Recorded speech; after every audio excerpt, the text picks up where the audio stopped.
real Cyberius, and we about to get serious. It's the real Cyberius,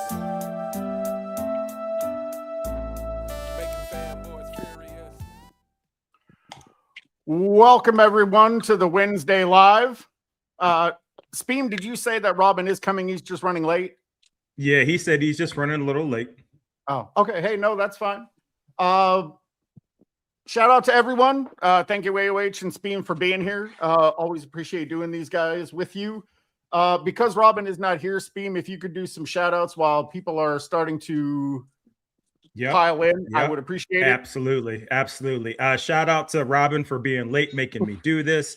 Shout out to Robin's plug for not getting him his stuff in time, so I have to do this. Shout out to Daniel Parker, 1200, Lynetta 402, Anthony Sanchez, Prozac. Good to see you, Prozac. Always in here. Appreciate you. Shout out to John Freeman 4973, Vodsky Chug, Spetka Fantasy. Who else we got in here? Trying to see if there's any of this is pro LeBron. I don't know how Robin does this so quickly and efficiently. Shout out to Myko, Bandhead 07. Shout out to who else we got here? Go Fly 68. Shout out to the chat. Appreciate you guys being here. Appreciate this Wednesday energy. And I immediately would like to call attention to Cyberius and his angry looking face. And we have questions. Oh, I have answers. But both of you aren't going to like either of them. I have no questions. You look wonderful. Thanks, everybody, for tolerating me being off camera. I am on the road for a job that almost, unlike the YouTube thing, but I'll get back on camera soon. All right. So we do have our list of topics today. Who will be the next face of the league? Colin Cowherd says LeBron is mentally stronger than Jordan and more influential. No additions for the Warriors, which is crazy. What happened to Richard Dumas? And do you respect the MVP trophy? And we have a few other things that will be taking place. All of this is not in any particular order. I just like to write things out and we'll get to them as we get to them. We're certainly not prioritizing anything above anything else. But let's get to it. What are you guys interested in first? What's striking your fancy? Go ahead. I'm easy. All right then. Well, let's get Cyberius. What you got? Who's going to be the next face of the league? I think that's an interesting question. I was going to say Speam went ahead and made this image for us. So Speam, kick us off. Let's talk about it. Yeah, so the reason I wanted to bring this up is because I feel like there's always feedback that all we talk about is LeBron, and I think that's fair. So I wanted to steer the conversation. And all right, so then where's the future of the face of the league? I figured it's worth talking about.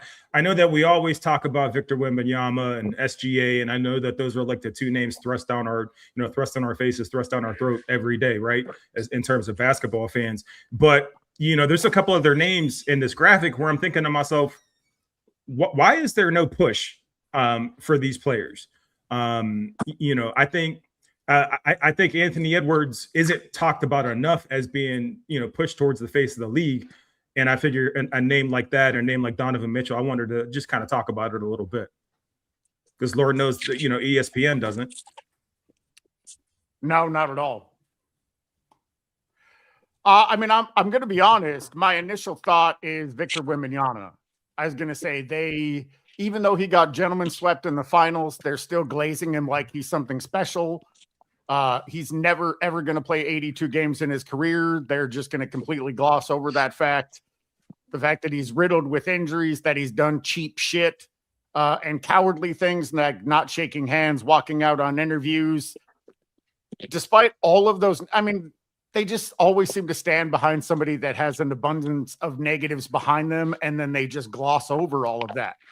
And I just can't see them not going all in on him, despite the fact that he hasn't proven anything. That's my take.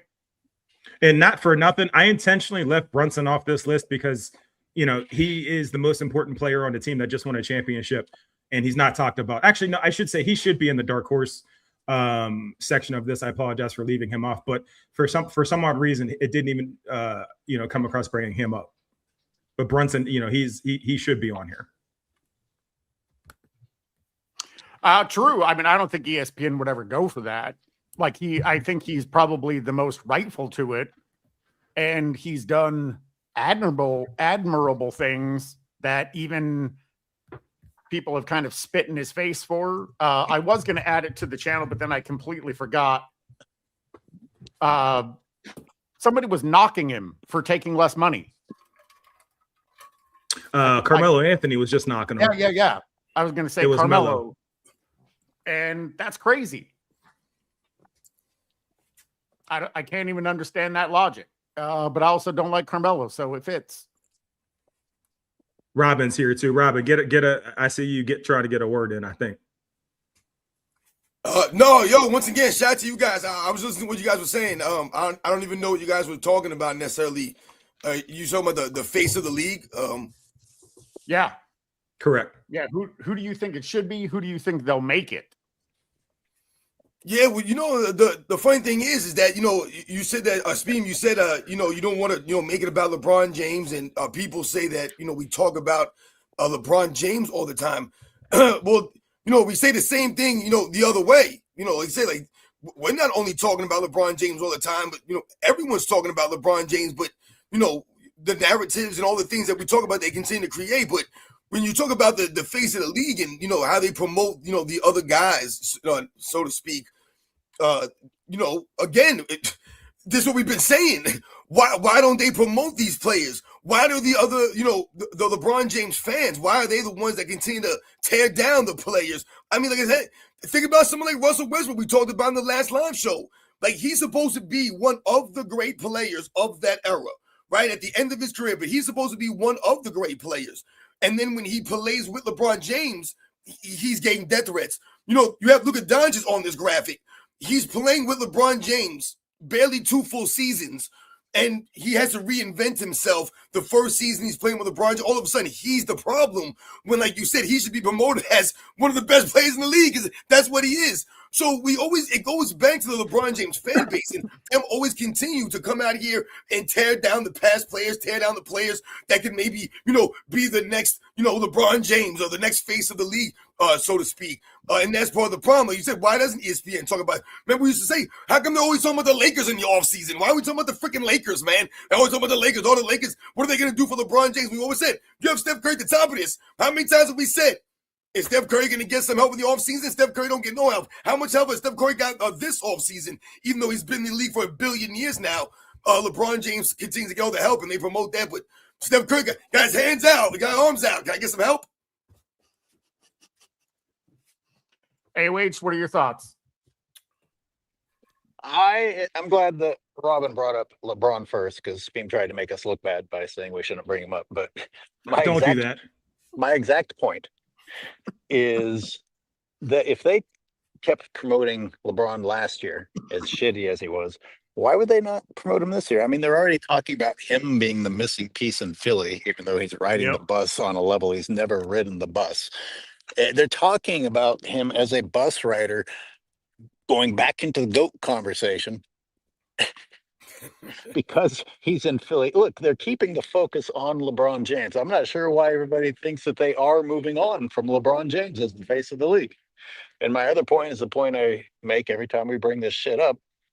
Why do we need a face of the league? This is a manufactured idea that it's important to name someone as the face of the league. This also is fairly new in NBA history. Absolutely. Yeah, I think that's a great point, AOH. Like you said, it doesn't have to be a face of the league, but, the collective, the collective of the young players, like you guys said, they should be promoting. Well, AOH, I think that's a great point. So my question to your point would be then, how do you change the marketing of the league from this point? So the face of the league, it's a tired narrative. I'll give you that. How do you market the NBA where it's an attractive sport again then? Well, it's simple. You just change your marketing strategy. You go into the fucking conference room on Monday and you change your goddamn strategy. Their strategy right now is to keep LeBron James relevant. All they have to do is say, hey, let's make other people relevant. I also think it has to do with, because the product on the court is subpar, they have to make it about individuals and not about the game. Because LeBron has done so much for making it about him. It's not about basketball. It's not about the team that he plays on. It's about him. And I think they keep trying to make money off of that. Like, that is their marketing strategy. And until they focus more on making it about basketball, quality basketball, it's always going to be a subpar product. And they're going to have to come up with gimmicks and schemes to try to make people more interested, because the game on the court isn't good enough to do it alone. Well, yeah, you guys are saying some really good stuff right here. And in Speam, I think, like, you know, to the question that you asked AOH about the marketing, and, you know, how would you change it? You know, like, there's nothing wrong with marketing the individual player, the individual superstar. You know, we've seen this, you know, since, you know, the 80s and the 90s, when they started to really, you know, have those guys get the commercials and the shoe deals, right?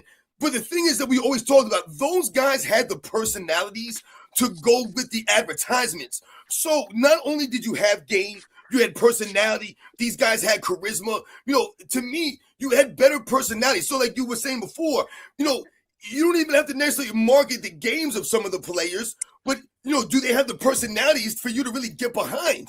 And a lot of these guys, like, think about SGA. Like, is he going to be the face of the league, man? I mean, like, he's out there wearing bras and stuff like that, you know. And, you know, I've seen some of the outfits that, you know, SGA wears, and there's no knock on him. But what I'm saying is, like, how are you going to market these guys? Like, how are you supposed to get, like, John Morant? How are you going to market John Morant and really get behind him? You know what I'm saying? Like, some of these guys, it's hard for you to get behind the individual. That's why we were saying, like, you don't necessarily need a face of the league right now, because you don't really have someone like that that's going to be able to take it, you know, on a dominant basis. And all these guys collective are supposed to be pushed. I mean, even like the new guys we talk about, guys like Cooper Flag, guys coming in the league, you know, Victor Wembanyama. Like, how are you supposed to promote, you know, some of these guys, man? Like, it's the personalities. I mean, Anthony Edwards, he says crazy things and does crazy stuff. Like, how are you promoting him? You know, the wildest part about, or the most interesting part about that, of what you just said, Robert, is of all the faces on this list, they're really, you could probably say Curry has the closest thing to charisma, or like a natural likable person on this list. And it's even more heartbreaking that the league doesn't, you know, keep him naturally where he should be at the forefront of the league. I think it's a strong point that I mean, Luka, I think, has a natural, like, aggression to him where he wants to win, and that doesn't, like, you don't have to force that. But I think, you know, with Donovan Mitchell, I think he seems like a tryhard sometimes when it's like, you know, when he tries to put his stamp on the game and things like that. It doesn't seem like he's that angry of a person. I remember he had a press conference last year when he was basically just talking about being happy where he was, not wanting to win, essentially. So I think it's a strong point that there really aren't very many edgy personalities on this list. And the total 180 to that is a psychopath like John Morant, you know, not understanding why a gun celebration might put him in poor light, or just having it on him. There's very little self-awareness up here either. But the reason I thought it was an interesting question is because I don't think the league knows how to market individual players anymore. AOH spoke to that. But there aren't very many marketable personalities up here, and I think that's the larger part of the, you know, of the issue. I agree with that. I also think I think the face of the league happens naturally, and I think they've been trying to force it. So when Magic and Bird became the face of the league, it happened organically. It wasn't, hey, look, this is a black guy versus the white guy. We need to promote this. No, well, there was a little of that. There was some of that. Well, but okay, I'll even give you that, but I don't think it was the whole of it. if both of them were playing shit basketball and, you know, and they had an artificial rivalry, I mean, it's not going to sell. Like, you could try to market it as that, but I don't think that's going to be terribly successful. With Jordan, again, he became the face of the league organically through rising above obstacles and winning, playing fantastic basketball.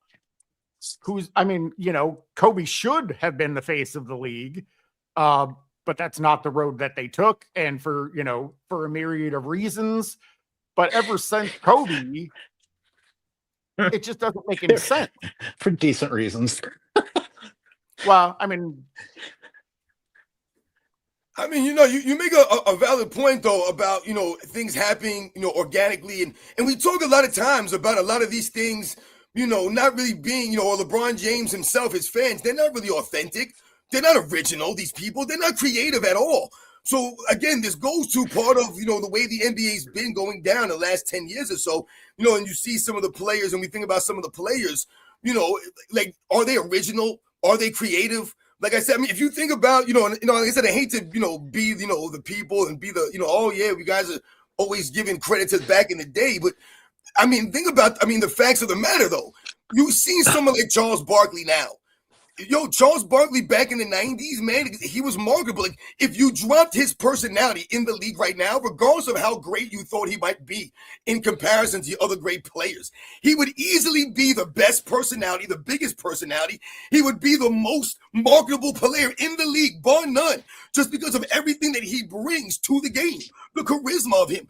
But you didn't have just a Charles Barkley. You had a Michael Jordan. You had a Magic Johnson. You had a Shaquille O'Neal. I mean, you even had guys like Penny Hardaway, Grant Hill. All of those guys could have been the face of the league at any given moment. Think about the Penny Hardaway commercials. Those are hands down some of the greatest commercials ever. You remember those commercials. It may not just be because of his game, because you remember the commercials. Grant Hill, we talked about. Come on, these guys had that factor. If you put all those guys on the screen right now, we could go back and forth of who could have been the face of the league. And not for nothing, Robin, another strong point that you assigned to what you're just saying. Not only did players have their own personalities, teams had their own personalities. Word, right, exactly. Yep. Each team had its own style, right? Now every team plays almost exactly the same. That's a great point about the league. Fuck. So actually, I think this is a pretty good segue to the next thing on the list here, which is no additions for the Warriors. What do you guys think about that? Let's get to you, AOH, first, since you know you're from there. I'm fixing my audio. Okay. So someone in the chat said Penny and Hill was never the face. Knock it off, bro. Listen, I didn't say they was the face of the league. I said those players could be the face of the league now. They could be considered the face of the league. Now listen to what I'm saying. Open your freaking ears, man. What's wrong with y'all people, man? God damn. Is there a super chat you want to read before Robin punches the phone? Yeah, I was gonna say we got a few of these. Right. Let's go ahead and get to them. Alex79, Alex from Italy. Victor can be the new NBA's face if he stays humble. That's almost out the window. Shout out to all of the guys, especially my man Robin. You are all greats. And by the way, LeBron is a clown, with all respect for clowns. Well, so is there anything? Is Victor Wembanyama, is he humble? Because I feel like he is the exact mind state he should have in terms of wanting to chase greatness. Let me just reference that. I mean, what do you guys think? I feel like he's the closest thing we have to Mamba mentality right now. I don't know about that. He does some weak shit. The whole not shaking hands thing personally disgusted me. And okay, that's fair. First impressions are a lasting one. He did that. He can't take it back. Now, hey, Perkins thought it was awesome. What's that? Perkins thought it was awesome. That's got to mean He something. did. Oh no, there were a lot of people. I think Jalen Williams also defended it, saying,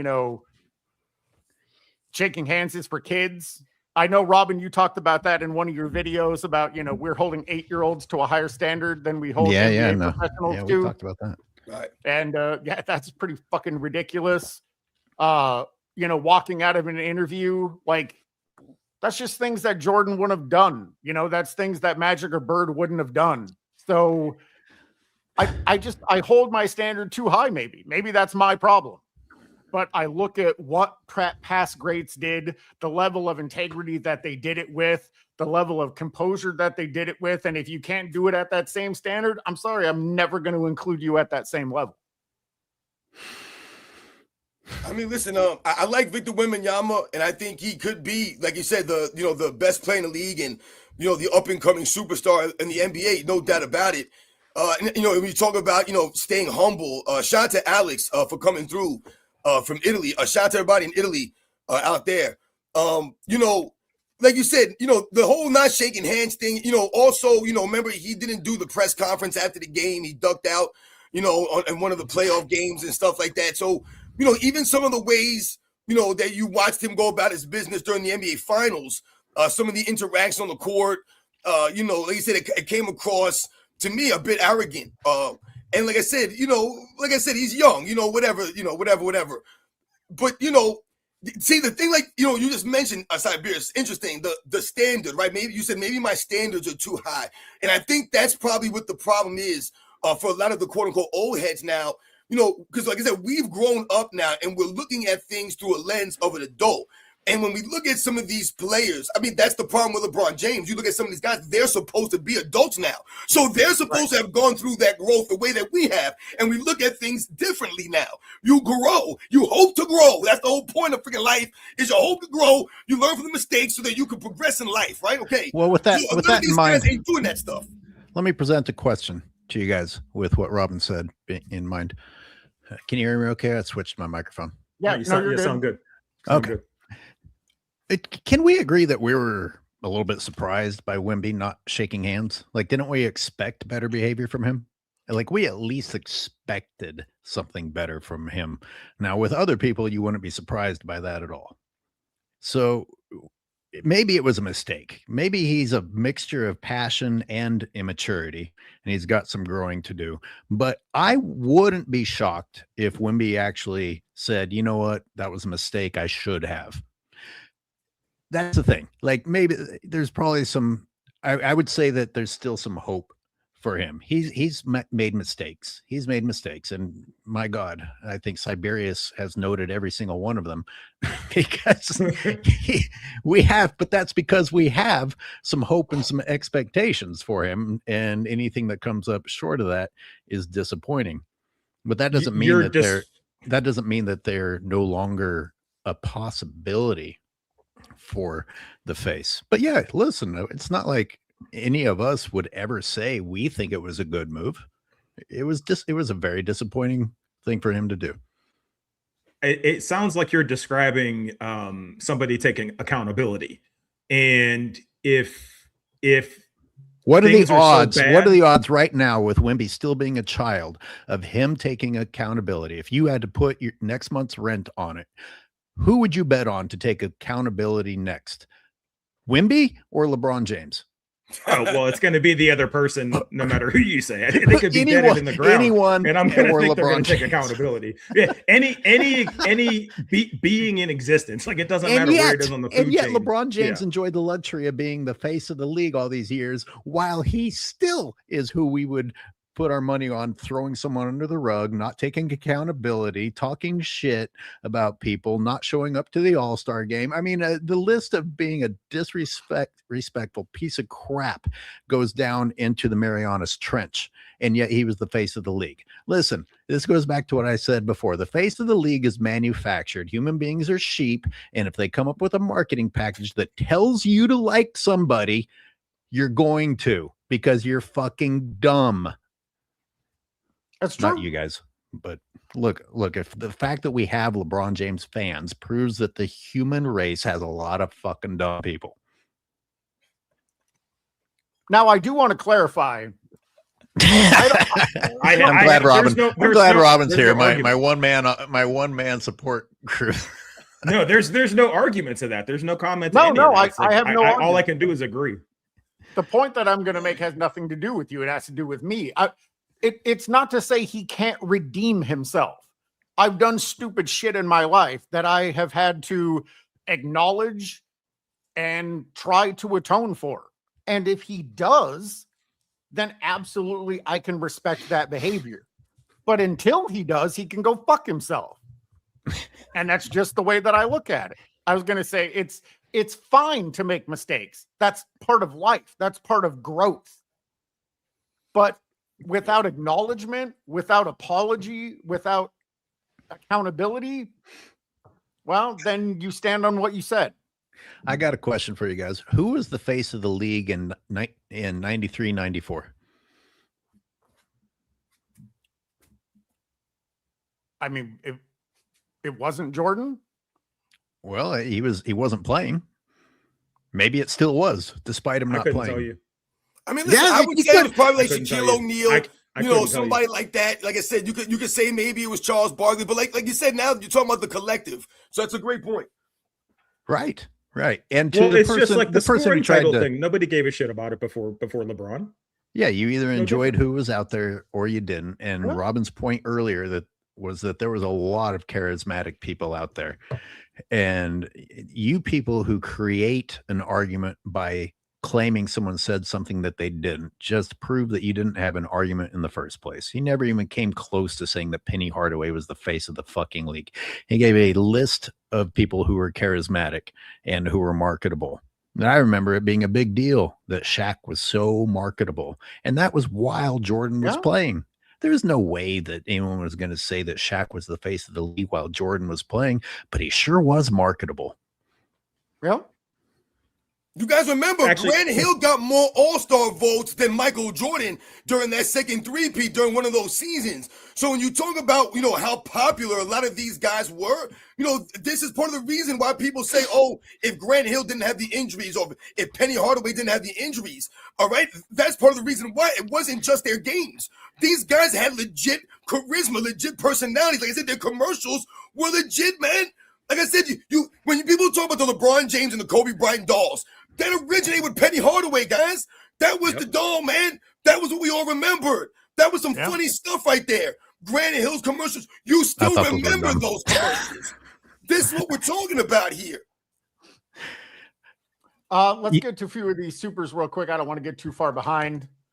Raider Nation coming through with the 10 jewels. Thumbs up. Hey. What's good? Shout out to Raider Nation. Top Dog 2916. What if the NBA made Curry the face in 2015? Oh, that's a long answer. You know what's interesting though with the Steph Curry comment? A shout out to Top Dog. It's like if you think about it, really, like you said, maybe not as far as, you know, people will tell you as far as the internet and social media, but if you really think about what Steph Curry did as far as influencing the game and a lot of the other players coming up behind him, you can still say he was the face of the league for all of those people. Yeah. Thank you, Top Dog.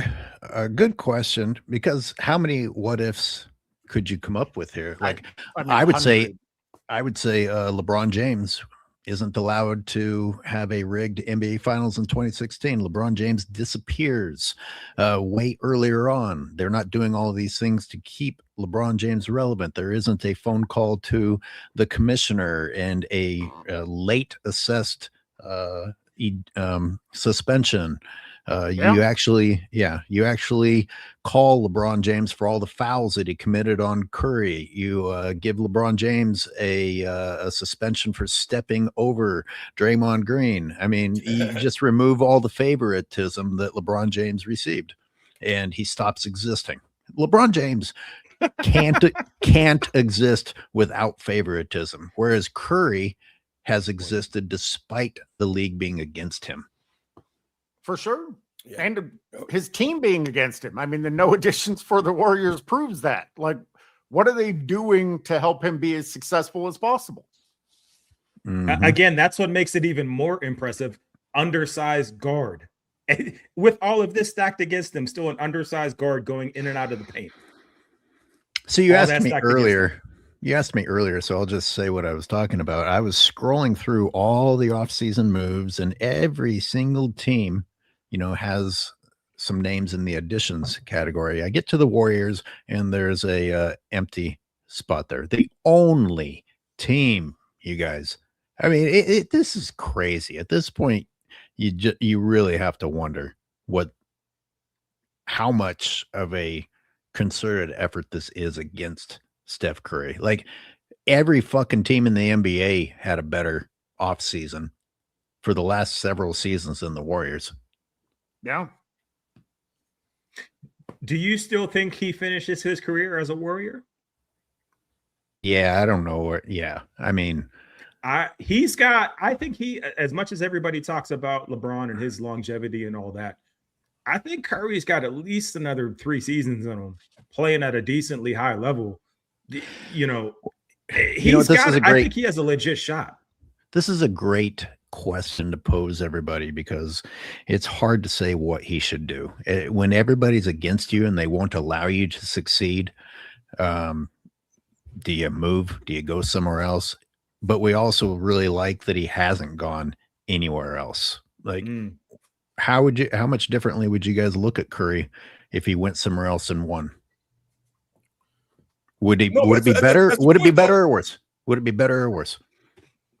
No, like you said, that enhances his career. I mean, listen, that's the whole point here. Him being on the Warriors, or the problem right now for Steph Curry is at the end of his career in the twilight years, in the last several seasons. The Warriors haven't done a damn thing for him. Yeah, it was all fun and cute, 7, 8 years ago, 10 years ago, 12 years ago. We didn't get Curry anything. Let's see what he can do. Yeah, it's all fun and games when he's doing his thing in his prime, but it's not cute anymore. It's not fun anymore when Steph Curry is damn near 40 years old. When he's the old guys now, and you're not doing anything for him now. This is when you need help for Steph Curry. This is when he needs some other guys. So I think this enhances Steph Curry's career, especially versus someone like LeBron James down the road. This is absolutely versus Kevin Durant. This is absolutely going to enhance him in his career. I don't think it would hurt him. Go ahead, Cyberius. My bad. No, go ahead. I don't think it would hurt him. I mean, the reality is, like, as Robin said, as you said, they haven't done anything for him. They've clearly proven that they're a team that's not behind his success. So why not go to a team that is behind his success? And I don't think he's going to do it in the LeBron fashion where he's going to go to another super stacked team to try to get an easy ring. Like there was all those rumors of him going to the Celtics. I don't have any issues with that move. I mean, they may shoot too many threes, but maybe he can help them with that. So you don't not personally, I don't want to know whether or not it would be the right career move. I want to talk about you and your love of basketball. Would you still somewhere inside hold Curry in a higher regard if he went out as a Warrior and just kept taking the abuse from the organization? Or would you actually he wouldn't drop a notch at all in any of your minds by going somewhere else? I don't think so. I'm saying no, only because I feel he's shown his due diligence to that franchise. I think we don't give it enough credit that he's playing with an active spy on his team. In Draymond Green. I don't think that's talked about enough. And you combine that with the fact that Steve Kerr is still living off of a legacy from a decade ago and not coaching well. The team's not doing anything for him. He is visibly, by eye test, by metrics, by any analytic from somebody who watches basketball, he's visibly the face of the league and by far the most fun thing about it. I think he deserves a little bit of grace if he tries to do better for himself. That's my opinion. Nah, I don't like it. I don't think he should leave, man.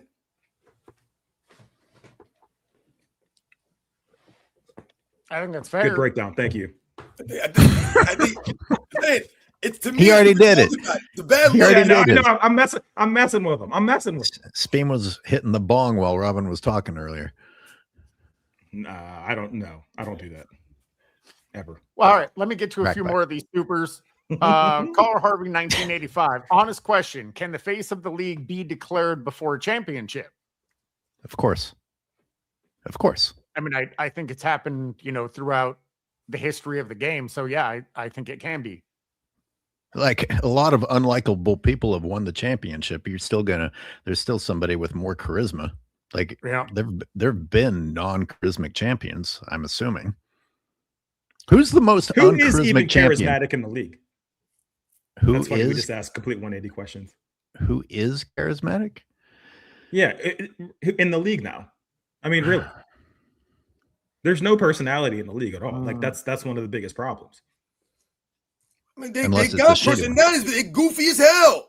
Like I said, man, come likable. on. My bad. Yeah, I should say likable. What do we say? You got guys that are going into their 7th, 8th season, but they're acting like they're going into their 2nd season or their 3rd season. This is what we talked about many times. So the lack of growth, like I said, like once again, like who wants to keep seeing these guys act goofy like this? At a certain point, you want to be like, all right, man, you know what? This guy was kind of goofy a couple of years ago. He was saying all kinds of crazy stuff, but you know what? Now I'm behind him. Like you're trying to get behind some of these guys, and then you see the outfit they come to the game in, and you're like, all right, listen, man, you a good basketball player. I'm not getting your jersey. I'm not going to get your jersey. It's not going to happen. Oh shit. You know, I'm right. Listen, man. Listen, man. You can't do it.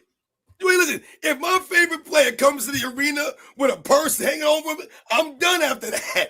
We done. I'm not rooting for you. You know what, no more. Robin? Listen, man. Robin, Much respect. us as Jordan fans, bro. Us as Jordan fans, Can't we do it. gotta defend the mom jeans that he wore for like the first 30 years of his, 30 years of his professional career, both on and off the court. The mom jeans. So we have to defend that a little bit. Listen, Who's this? there's one thing I want to get straight, and Jordan. people need to understand. When people talk about, how people dress, sometimes you'll see people say, oh, they'll defend how these guys are dressing today by showing photos of guys from like the 70s or the 60s or, guys back in the 2000s or the 90s. And, they'll make fun of something that these guys were wearing. But what you're making fun of is a fashion trend or Thank a you. fashion style. Thank you. Don't get it confused. Man Thank purses and man bags, there ain't no fashion trend. There Thank ain't no you. style. Ain't no real men walking around with them bags.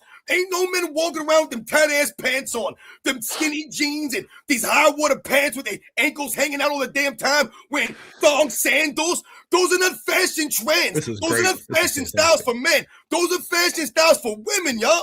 So when you try to laugh at some of the guys and what they were wearing back in the day, that was a style. I used to wear the MC Hammer pants. Anybody remember Hammer pants? I had like them joints, man. Once again, you're talking about a fashion trend, a fashion style. Ain't no trend when them dudes wearing no damn man purses, man. Don't you ever think it's okay for you to be walking around with some bags hanging around your head and your hips, man? Public I'm going to be public service redundant. announcement. I'm getting sick of sports and fitness rants and I sharing the same brain. Like he's getting to it before I do, but I had the exact same quote. Like people were wearing Z Cavaricis and had the box suits, but people were doing it. Everybody was doing it. Nobody's going around wearing fucking bras as a fashion trend. Nobody's going around wearing dresses unless there's a really specific, weird reason that you're doing it. I mean, John Morant isn't showing up in a fucking dress and a bra because it's what everyone's doing. He did it. Just him. Just fucking him. I don't like seeing Jordan's interviews with all those goddamn box suits with the goddamn shoulders going all the way off the screen, but everybody was wearing that shit. It was just an unfortunate fashion trend. God, if we could all go back to how they were dressing in the 70s, would be great. For sure. All right, listen, Top Dog, when I was in coming school, through again. everyone wore baggy clothes, man. All right, we talking about crisscross and all this stuff. Even the women, the girls wear everyone baggy pants and baggy this. Now you look at some of the way the kids are dressed. No one has any clothes on. The women got no clothes on now. When I was in school, the women were you couldn't see anything. Baggy shirts, baggy sweaters, baggy jeans. I mean, my goodness. Apparently, that baggy thing's coming back. Oh, it is. Is it? Yeah. Gene code's back in full force. The pants that you could fit 3 people in. Yeah. And you have to use your imagination to know what the woman's body looks like. And Instead of sometimes it- you guess wrong. Instead of they're just You had guys out here sagging skinny jeans. I'm like, what's the point? That's like an oxymoron. How you sagging skinny jeans and they can't even walk? They got to waddle side to side because them jeans are so skinny and they got them sag so low. I'm like, what y'all gonna do, man? How you gonna run from the cops with your jeans sagging like that? We had baggy pants that we sagged. The pants was already baggy and we sagged them even more. Y'all sagging skinny jeans? See, Robin's still living in a fantasy world that anyone is old school and anyone has common sense. All the things that he made fun of with these players that make them unlikable, ESPN on NBA promotes those people for those things because we have an audience of absolute fucking brain dead people out there that can't wait to see the next post about the next dumb goddamn thing. True. All right, Robin, let me you get should to use these, your voice for GPS, bro. I'm gonna use your voice as my GPS. I'm That's so great. serious, bro. Yeah, just turn a left, goof. That's Make a the goofy best right, thing, bro. That's like the best I'm thing telling you. Speam's ever said. Okay, see, there it Turn is. left. Thunder gone. Go ahead, let's go. Had to crush it. Oh, All right, top dog Very good. 29-16. Oh, thank you, sir. Shit. Robin, modern NBA players be doing their best. That's got to be John Cena impressions. You can't see them on the basketball court. I mean, it's true with the load management. They're just not there. Yo, shout out to Top Dog. That's a great comment right there. Wait, didn't we skip some people? I was going to say I'm going to get to him right now. Vincent Garcia coming through. Steph You is skipped also Carl part of Harvey. the- No, I didn't. Oh, no, you didn't. Sorry. Fuck me. Jesus. I know how to We had Come a- on, AOH. Christ. We talked about it so long. I forgot the goddamn question. Shout out to Top Dog. Shout out to Top Dog and Vincent. All right, yeah, Vincent Garcia. Steph is also part of the problem. All offense, 0 defense. It's an exaggeration.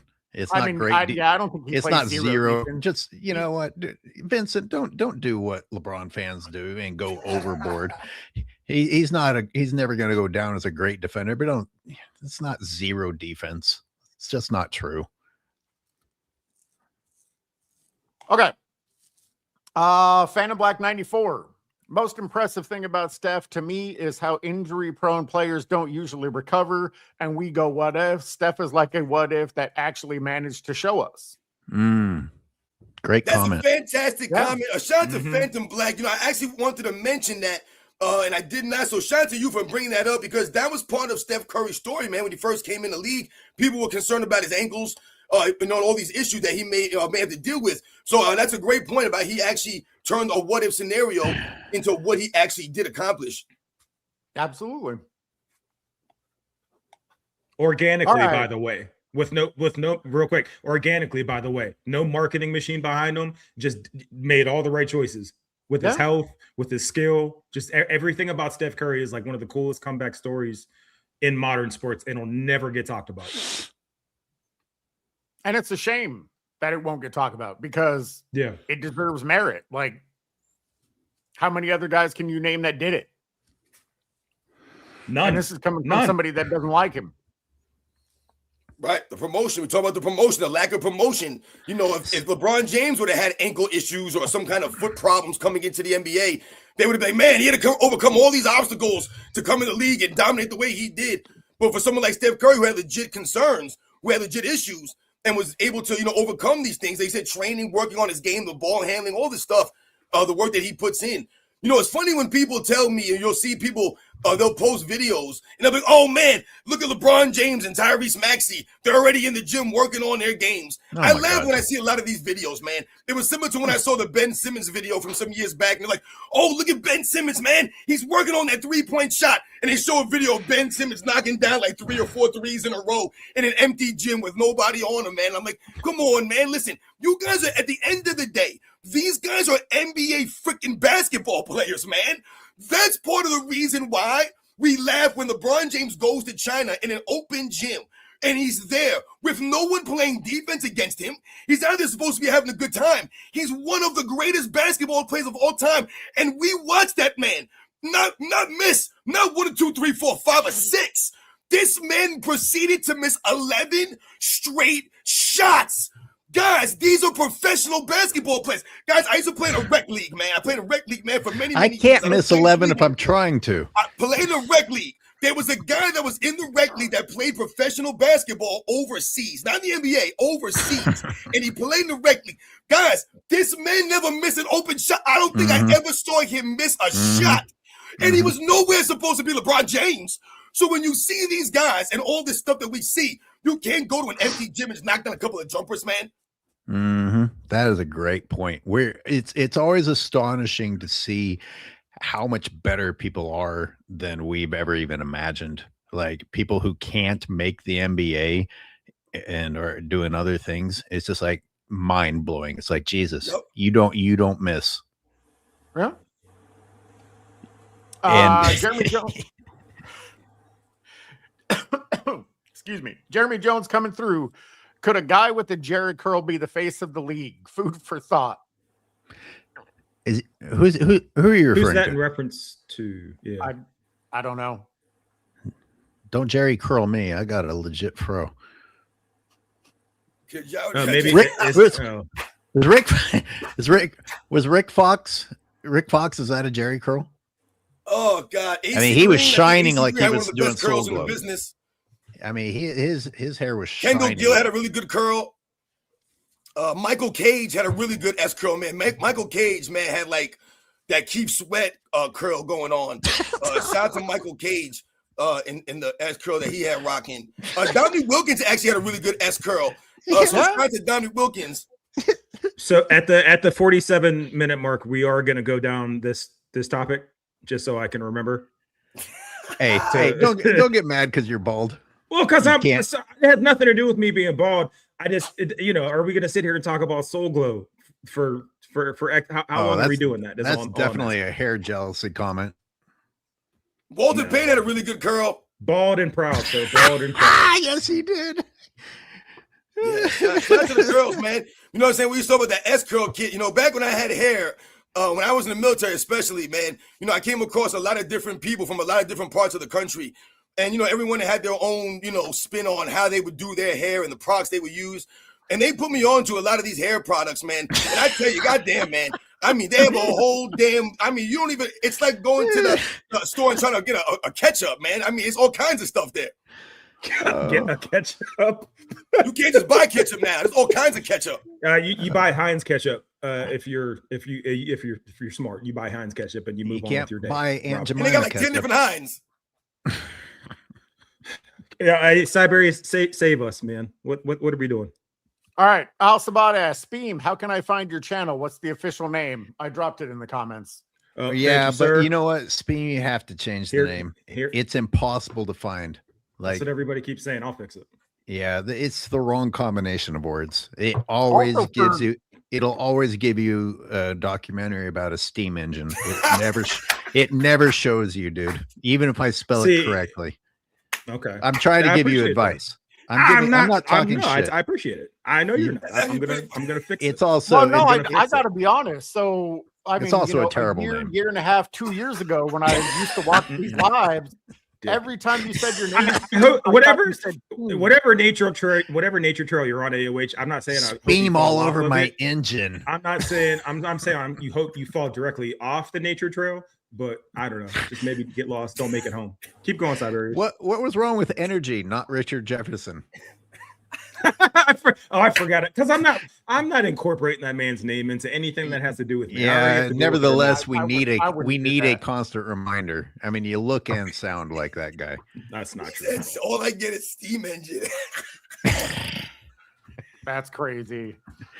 What Sarah year did DR, the steam engine reach the United States of America?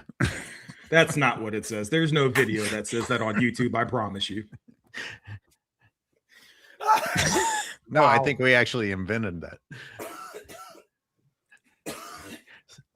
And that's the only reason you're correct. Keep going. All right. Oh, Sarah's That's Young the coming only- through. fuck you. That's the only reason I'm correct. I'm surprised we can even understand a word Colin Cowherd says. His mouth is stuffed with LeBum's. Shout out, great comment, shout out. In fact, I would like to use this opportunity to protest the next comment. We can't talk about every dumb fucking thing that comes out of that asshole's mouth. We just can't. We can't give credit to every stupid fucking thing that the marketing that I mentioned earlier insists that we continue to talk about LeBron James. I mean, the things that these guys come up with to talk about on their shows. LeBron James as a leader, the mentality, the strength of his mentality. There is no one in the fucking league with a weaker mentality. There might not be anyone in the history of the NBA with a weaker goddamn mentality than LeBron James. Forget comparing him to one of the greatest leaders ever. I mean, we just can't spend our time, people. I'm old and I can see the end. We can't spend minutes talking about the stupidity that comes out of Colin Cowherd's mouth because some asshole at the top told him to talk about it. I'm not even sure somebody told him to talk about it. I think he comes up with this. No, because this is what makes it even worse. As shitty as these people are, most of them know that what's coming out of their mouths is nonsense. Don't they?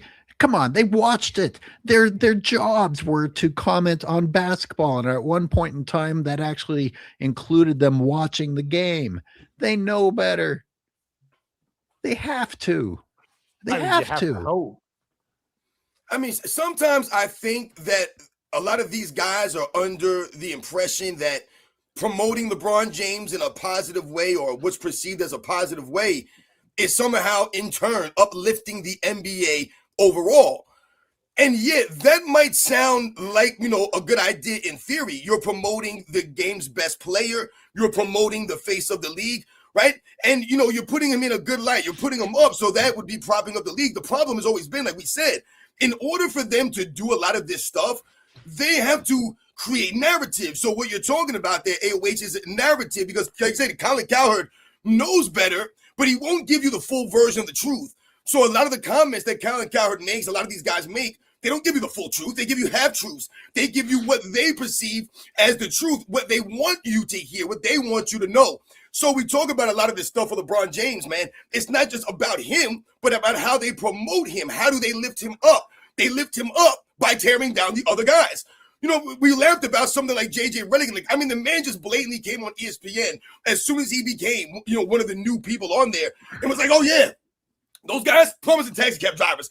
And he said it so, it's the way that he said it that was really, it resonated. That's why I told you when he said that, you had Bob Cousy felt compelled to come out and speak up. I mean, the man was just dismissing them like they were nothing. They were trash. All right, plumbers and taxi cab drivers, man. That's who they were. They were, like, he's talking about Bob Cousy. So it's like, when you think about how these guys come out and talk about a lot of the eras and how they continue to promote this era, you're not doing the NBA a service by promoting LeBron James' way or not giving the full version of the full truth. You're actually taking away from the NBA. Shout out to Sarah. Sarah has a lot of great comments. Sarah, where do you live? Shout out to Sarah. You're right.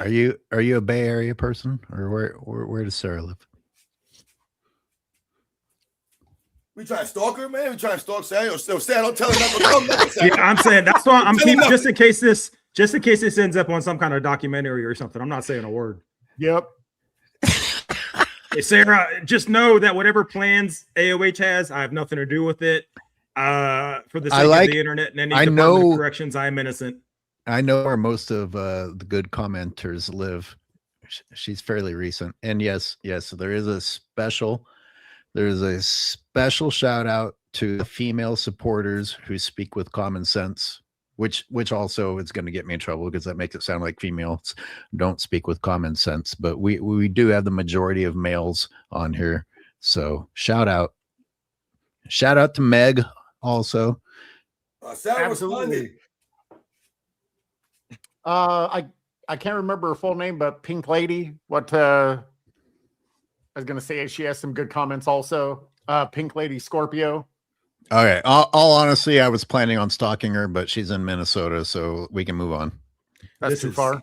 This is It's too far. this is bad news. This is Okay, not let's good. move on. Shut Let the me fuck just. up. This is. We should. Yes. Thank you. Thank you. This is. Woofio, where do Out to you, Minnesota. Woofio, where do you live?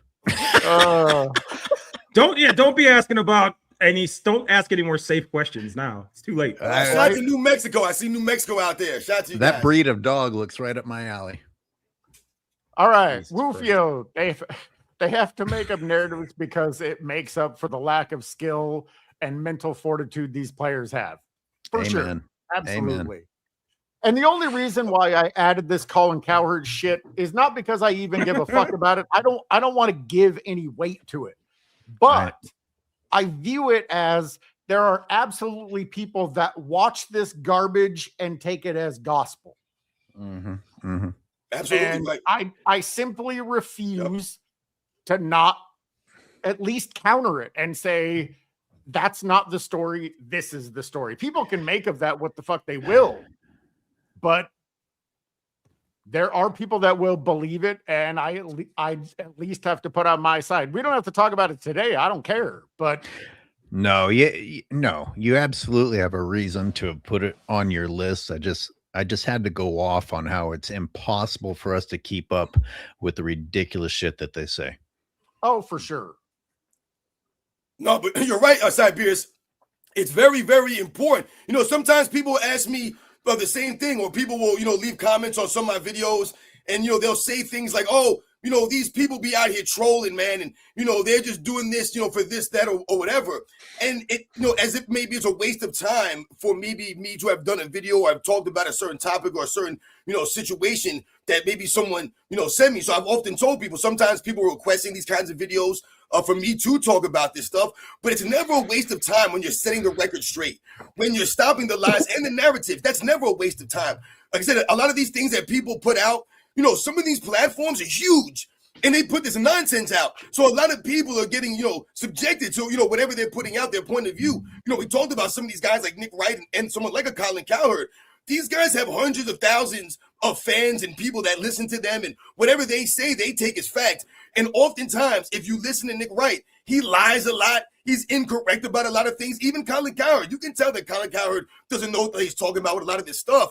So even though they might bring up a certain topic, he might try to crap on Michael Jordan and talk about the mentally strong or the strength of LeBron James. In the entire time that he spoke, he never brought up any examples. All he could continue to say, or all he could say, was that LeBron James is going into year 24, bring it on. Michael Jordan, after 9 years, needed to retire. That's the only thing that you can say. You can't give us an example of LeBron James actually saying bring it on when he's got 182 game season all these damn years. How is he saying bring it on? I don't understand. So again, these guys have these opinions, but they can never explain and back their opinions up. For sure. Oh, Sarah coming through again. Hello. LeBron Tart said super teams are a winning formula. I asked him, why is LeBron still a loser then? He never responded. Of course, because they never do. Amazing comment, Sarah. And because we were talking about fashion earlier, I was curious, what you're wearing. Oh my gosh. Like is the baggy trend back, or is it like Robin said? Purely. For a second, I thought you were asking Sarah what she's wearing, and I was about to. Is that not what just took place? Who do you think I was asking? Is that not what just happened? What's going on here? I'm just This is not like an AOL chat. I'm jumping on you. It's a joke earlier, but thank you for the I'm going to amazing. remove myself from this stream because I don't want to be. It's going to end up on. So one of the listen, fringe they've videos. redefined what winning means. So I'm sure Brontards can explain after 19 paragraphs what a winning formula is, while it doesn't include the actual act of winning. And I'm sure in their minds, LeBron James is not a loser because he's a billionaire and all these other things. But yes, I agree. He's just terrible. It's winning. Like when you think about what Colin Cowherd says, if he's bringing up, and he's talking about LeBron James' longevity, this is what's often brought up in a lot of these things. I did a video this morning about hoops hype, and they had LeBron James ranked #1 all time. And in their breakdown, they once again brought up how LeBron James has been dominating for so long.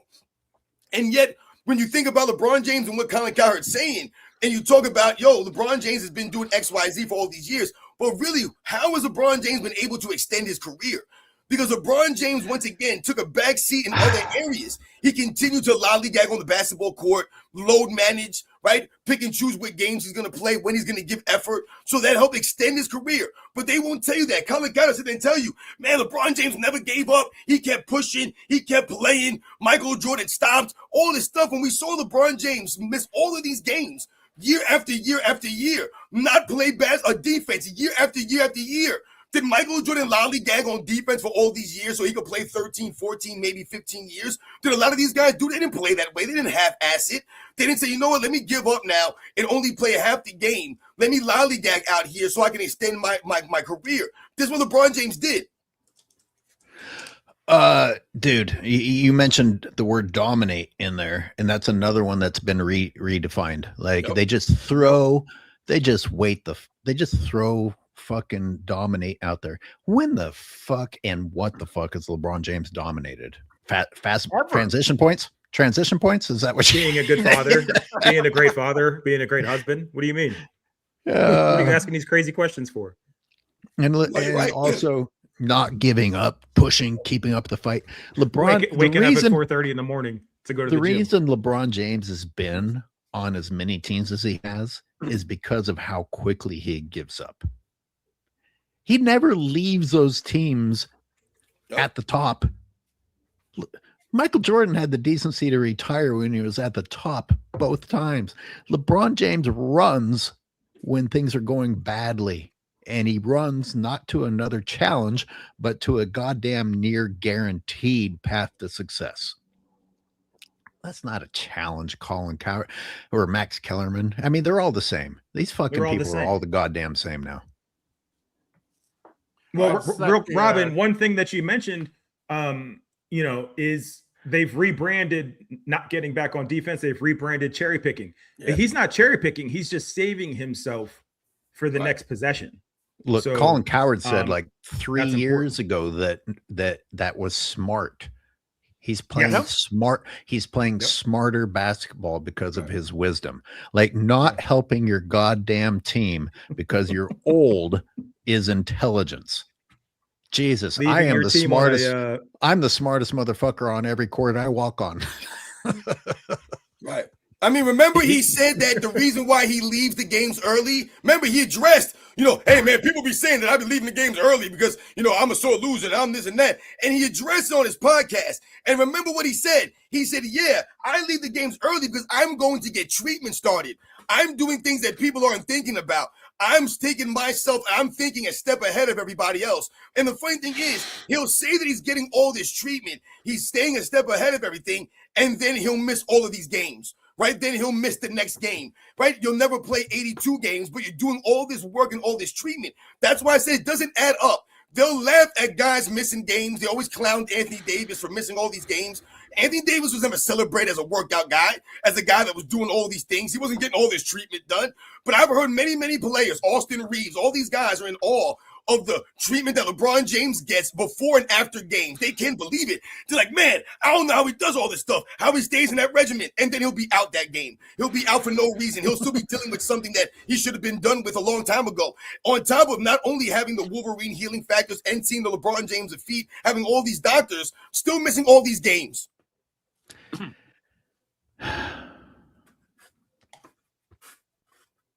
Red Factor 216. Max Kellerman said that LeBron this year was better than prime Karl Malone. Malone and the Jazz swept 4 All-Stars in 1998 and won MVPs in his 30s.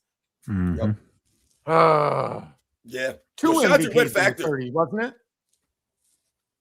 Yeah, Karl Malone's the oldest MVP winner in NBA's history, Yeah. man. 35 years old, Karl Malone. So once again, you got to put some respect on Karl Malone's longevity. I saw a lot of people talking about this. I did a video on this. Yeah, it's crazy. It's criminal what Max Kellerman said. I mean, the disrespect to Karl Malone, it can't be denied, man. I mean, for you to say that now LeBron James at his best was better than Karl Malone at his best, you said that LeBron James last year, which is at one of his worst, at his lows, is better than Karl Malone ever was. That's crazy.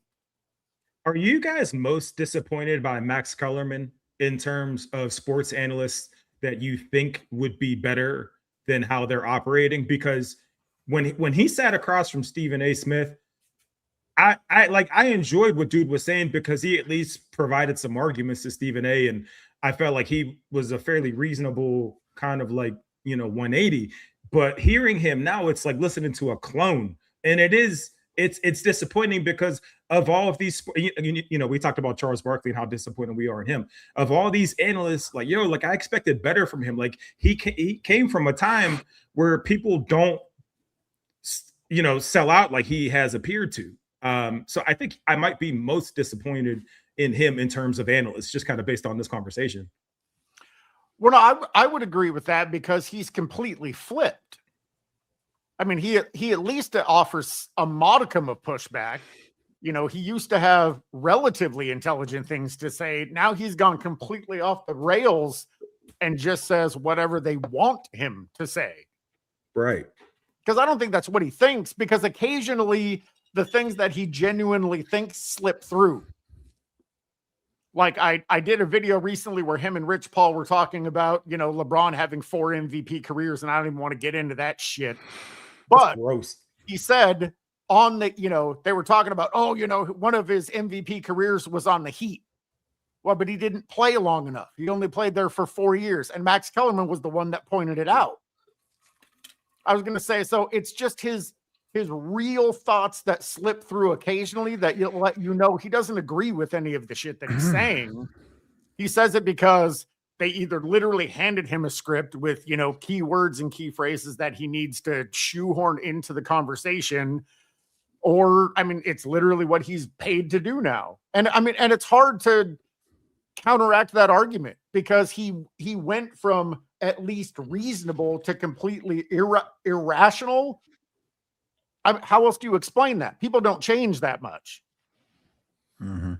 Right. No, you're right. Max Kellerman, I remember one of the things that started to get me back in the day when he first started with the Stephen A. Smith on the First Take, and they had that, dynamic going on, is he became one of the guys that kind of conceded, LeBron James been past Kobe Bryant. Like, he's not even in the conversation anymore. And they used to talk about a lot of the LeBron James, Michael Jordan stuff. And somebody would say, what about Kobe Bryant? Is he in this conversation? And Max Kellerman would be like, no, he's been past Kobe. He was one of the first people on board with this stuff. Yeah. Or, when he started to say that, that's when he started to lose me. Because once again, it's the way that they say it. Like, it's not like you said, I think that LeBron James passed Kobe Bryant. I think, he passed him. You say, he been past Kobe Bryant. Like, you make it seem as if he blew past Kobe Bryant. And that's the problem here. How these guys come out here and say a lot of this stuff. For Max Kellerman to say that LeBron James last year was better than Karl Malone ever was, that's not even your opinion. That's not something that you can be like, I could kind of see that. Anyone that knows the game, whether you like Karl Malone or not, whether you saw Karl Malone or not, there's no one that's ever going to agree that LeBron James last year was better than Karl Malone ever was. It's insane stuff. So when you make statements like that, there's no one that's going to be like, I can kind of see that there, unless you're, once again, a hardcore LeBron James fan because you're not a fan of basketball. Yeah. All right. Well, our next super is actually a great segue. Vince Garcia coming through. Richard Dumas. Can't wait for that topic. So, what happened to Richard Dumas?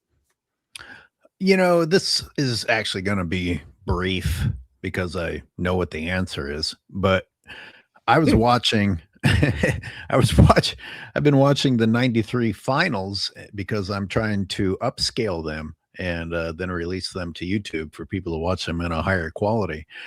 And Richard Dumas was kicking ass. And so I was like, what the fuck happened to this dude? And it was substance abuse problems. So there's the answer. But Pippen. Huh? He was whipping Pippen's ass.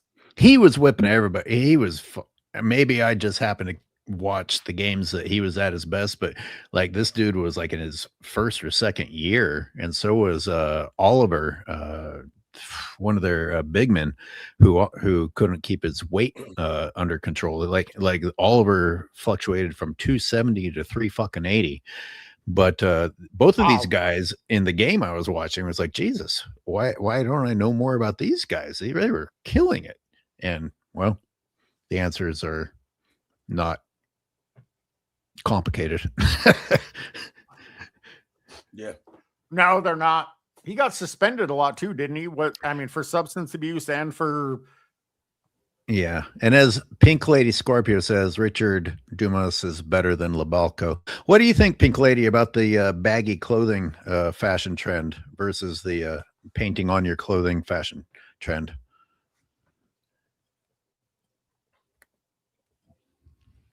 Since we were on that topic.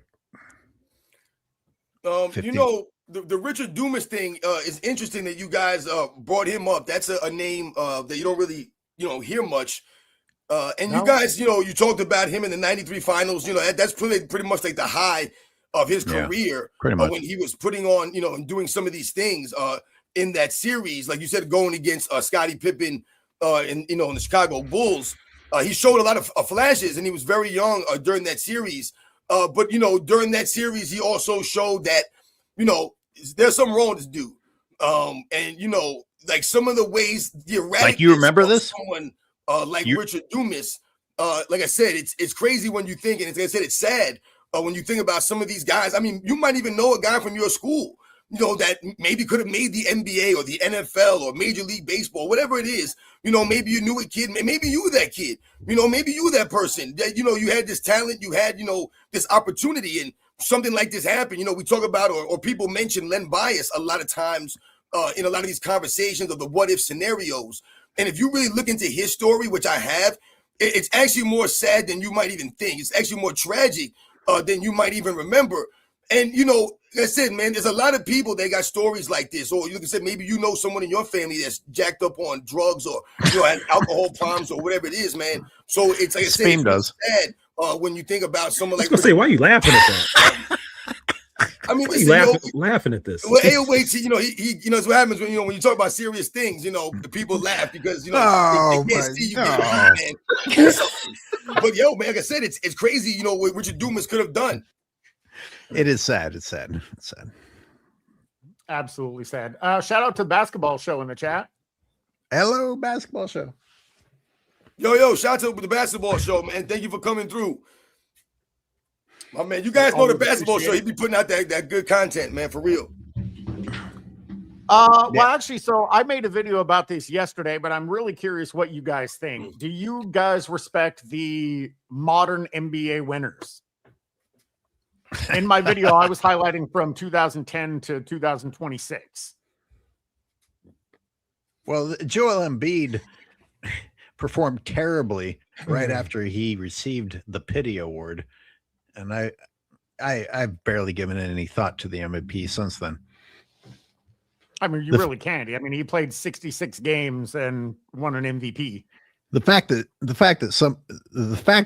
ESPN can go out there on a campaign against a player while promoting a player, and it actually ends in the result that they set out to get.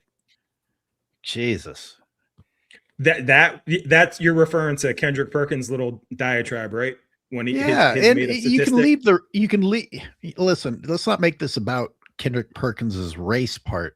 It also created the MVP fatigue for Jokic, and it also led to multiple conversations about everything that Embiid has done in the past, and not currently, and not what he did in those playoffs.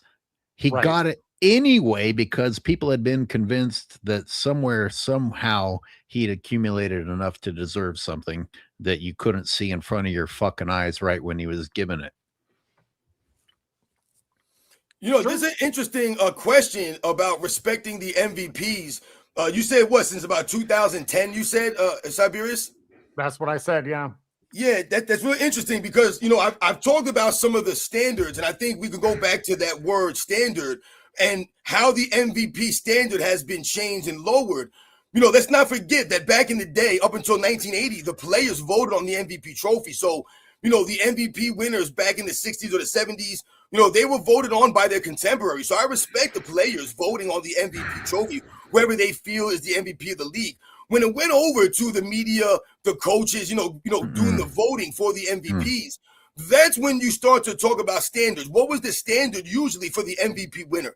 Most of the time, the MVP winner had to either be the best player on one of the best teams record-wise. That's usually what the MVP came down to. Now, there might have been a season here or there where the MVP winner came from a team that wasn't necessarily one of the quote-unquote best teams because that player's season was so dominant, i.e. Michael Jordan 1988. The Bulls weren't necessarily one of the best teams in the league, but Michael Jordan was having such a sensational season, and once again was one of the biggest stars in the game, was able to win an MVP trophy. But more often than not, the trophy went to the best player on one of the best teams record-wise. And we've lowered the standard. When you talk about some of the guys that have won MVPs over the last 10 seasons or so, some of these guys have won MVPs on teams that were mediocre record-wise. They weren't necessarily one of the best teams in the league, but maybe the player had some stats. And that's the problem also. We talked about how stats are inflated now. So guys are getting MVP trophies off of stats that are inflated. When you talk about Joel Embiid playing 66 games, what does that do for your stats? That inflates your per game numbers. If you're playing less games, then your per game numbers are going to be made to look a certain way. It's harder to average 30 points playing 82 games than it is to average 30 points playing 66 games. All right? You have to do it for much longer, much more consistently. If you have a couple of bad games here and there, it's going to hurt you more when you keep playing all these games. But that's how a lot of these guys inflate their numbers and make their numbers look a certain way because they're playing less games because they don't have to play these games. So the MVP trophy, some of these guys, who are they going against? Nikola Jokic wins these MVPs and, people will say, oh, he should have won 5 in a row or whatever the case may be. That's actually making his competition look bad. That's actually making his MVPs look fraudulent because what you're saying is his MVP competition is so weak that he should have won 5 in a row. I mean, it's insane stuff when you talk about, his team record-wise and what, people are saying he should have won. Who are the great MVP winners now? Russell Westbrook won an MVP. His team wasn't that great overall, but he averaged a triple-double. James Harden won an MVP off the strength of foul baiting. So some of the MVPs have been laughable. Well, and those were a few of the different things that I pointed out. But going back all the way to 2010, one player played over 80 games, and it was Russell Westbrook who played 81. None of the other players played even 80 games. Most didn't even play 75.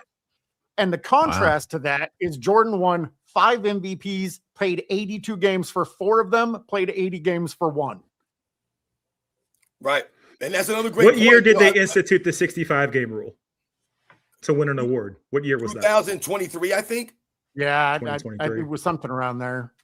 I'm trying to remember the year, Robin, to piggyback off something you said, when they started to have the conversation about MVP meaning most valuable for that team or best. Like they started to get caught in the weeds, right, in that conversation. And that's when it really started to clutter. And I'm thinking that's right around when the media started to get involved, because now it used to be just like, yo, straight, it's Jordan, right? Like despite the fatigue, like you knew who it was. But as he didn't get it to come up in prominent, well, because of genuine fatigue, sure, but you knew it was him. Right? Like let's ask get caught in the weeds. Go ahead. Let's ask the panel and everyone in the comments whether or not Karl Malone should have actually gotten MVP over Jordan in that season, and whether Barkley should have gotten an MVP over Jordan in those seasons. And there's legitimate arguments. I mean, they had great seasons, but were they more important than what Jordan was doing for the Bulls? Like I feel like we just know that. It's like one of those things. It's Do hard we? to back it up with fact. But are you saying? I haven't heard the answers. I haven't heard answers. What do people think? I'm saying it was Jordan both of those years. I think it was just pure fatigue that he. Well, let's hear the whole panel. Do you guys think it agree. was? Do you guys think it was Jordan? I think Jordan should have won both of those. Robin, you disagree? I've always said this, and I continue to say the same thing. I'm not of the mind of Michael Jordan being robbed, or quote unquote being robbed for MVPs, or that Michael Jordan should have won, those seasons. Could he have won? Yeah, we go to the woulda, coulda, shoulda. Yeah, he could have won those. No one would have been up in arms if Michael Jordan won those MVPs. Let's say he would have won those 3 in a row, 91, 92, and 93. No one would have been like, oh my God, I can't believe they didn't give it to Barkley. No one would have said that. When Barkley won it, nobody was up in arms And Charles Barkley won the MVP. Did Michael Jordan, quote unquote, take it personal with Karl Malone and Charles Barkley? Yeah, he probably did take it personal. He said he took it personal. And that's great for Michael Jordan. But to me, Barkley deserved the MVP. He was sensational that season. And again, he led the Phoenix Suns to the finals in his first season playing with them. It wasn't like his third year. It was in his first season, man. Karl Malone, once again, the things that he did. You know, we can argue if Michael Jordan and the Bulls, you know, they didn't force these guys to retire, if he would have won the MVP in 99, because Malone actually won the MVP the following season in 99 again. So I don't think it's a fluke that Karl Malone won in 97, because then he won again in 1999. So obviously Karl Malone was playing some fantastic basketball. So I never want to take away, because I think to me, really what that speaks to is the competitiveness of MVPs in the 90s. For you to get an MVP in the 90s, for you to say, Charles Barkley got an MVP, yo, that MVP means a lot, because Charles Barkley and a lot of the guys that were going against each other, yo, that's stiff competition, man. David Robinson got one MVP, man. Hakeem Olajuwon got one MVP. Hakeem Olajuwon's argued as the greatest defender in NBA's history, one of the greatest centers, a top 10 player. And yet the man has one MVP on his resume. Why? Not because he's not great, but because you're going against freaking Jordan. You're going against Bird, Magic, Isaiah Thomas, Dominique Wilkins, Shaquille O'Neal, David Robinson, Charles Barkley, Karl freaking Malone. That's why. And look, what Robin just did was present acceptable arguments for all of the players. And it's not really that upsetting that Barkley or Malone got it, but you could still present an argument for Jordan. But the deal is that, like, it was all legitimate. You can actually back up your arguments with evidence, versus today it's backed up by propaganda. Yeah, for sure. Right. Let me get to some of these supers before we get a little bit too far behind. Robin, would you mind reading Rufio's? Oh, yeah, for real. Shout out to Rufio for coming through. Thank you very much again. The clutch is getting scared of their own fans. The narratives is getting Diddy by far the time. There's a whole lot of 8-year-old Laker fans watch him quit on their team game by game. They cook themselves. No, you're right. Shout out to Rufio. Yep. You're right on the money with that. They're getting Diddy by father time. That's what happens when you lie about something. You have to maintain that lie. Yeah, like you're starting to see some slips in the seams here. You know what I mean? Shout out to Rufio for the super. For real. All right. Vincent Garcia bought all his rookie cards up in smoke. Was he talking about Richard Dumas? He's talking about Dumas. I think he was talking about Dumas. I was going to say, sorry for getting to these late where they're kind of out of context. Wolfio coming through again. MVPs don't matter without chips. Like I said, man, when you think about some of these MVP winners, like I said, you have to, that's what we're talking about. You have to call and check on the resume. You got to call and check on the facts, man. You got to find out the facts of the MVPs. So again, we've talked about some of these guys that have MVPs and some guys that don't. So if you turn around and just say, yeah, well, Russell Westbrook won an MVP and Jason Kidd never did, he's got to be greater than Jason Kidd. I'm never putting Russell Westbrook above Jason Kidd, man. Are you freaking kidding me right now? But Jason Kidd never won MVP. And we can literally look at that one season. I think it was like 2002 or 2003 when Tim Duncan won the MVP, that you could argue Jason Kidd could have won the MVP. And if you look at the voting, it was a very close vote for MVP. Jason Kidd was right there, man. But he never won MVP. Why? Not because Jason Kidd wasn't great, but because you're going against Tim freaking Duncan, man. You're going against Shaquille O'Neal for MVP and the Allen Iversons and the Dirk Nowitzki's and the Kevin Garnett's, the Kobe Bryant's. You know, all these guys are in the voting for MVP, man. You're not going against James freaking Harden, man. Like, if Jason Kidd played and that was his competition for MVP, he would absolutely win MVP, man. Agreed. All right, so I am finally going to acknowledge this. Carl Harvey, 1985, Cyberius doing red face today. I'm not trying to make a statement. I was going to say there's no deep meaning to this. I was called out, and I do what I say. So that's where it is. Wait, All right, what was the call out? Who called you out? our co-hosts? Wait, which one of y'all told him to do this? I don't call out is a strong word. I just said you should do it. Yeah. What face am I going to put on? That's all. You know what I mean? You can do that shit. He's making excuses to do ESPN level content.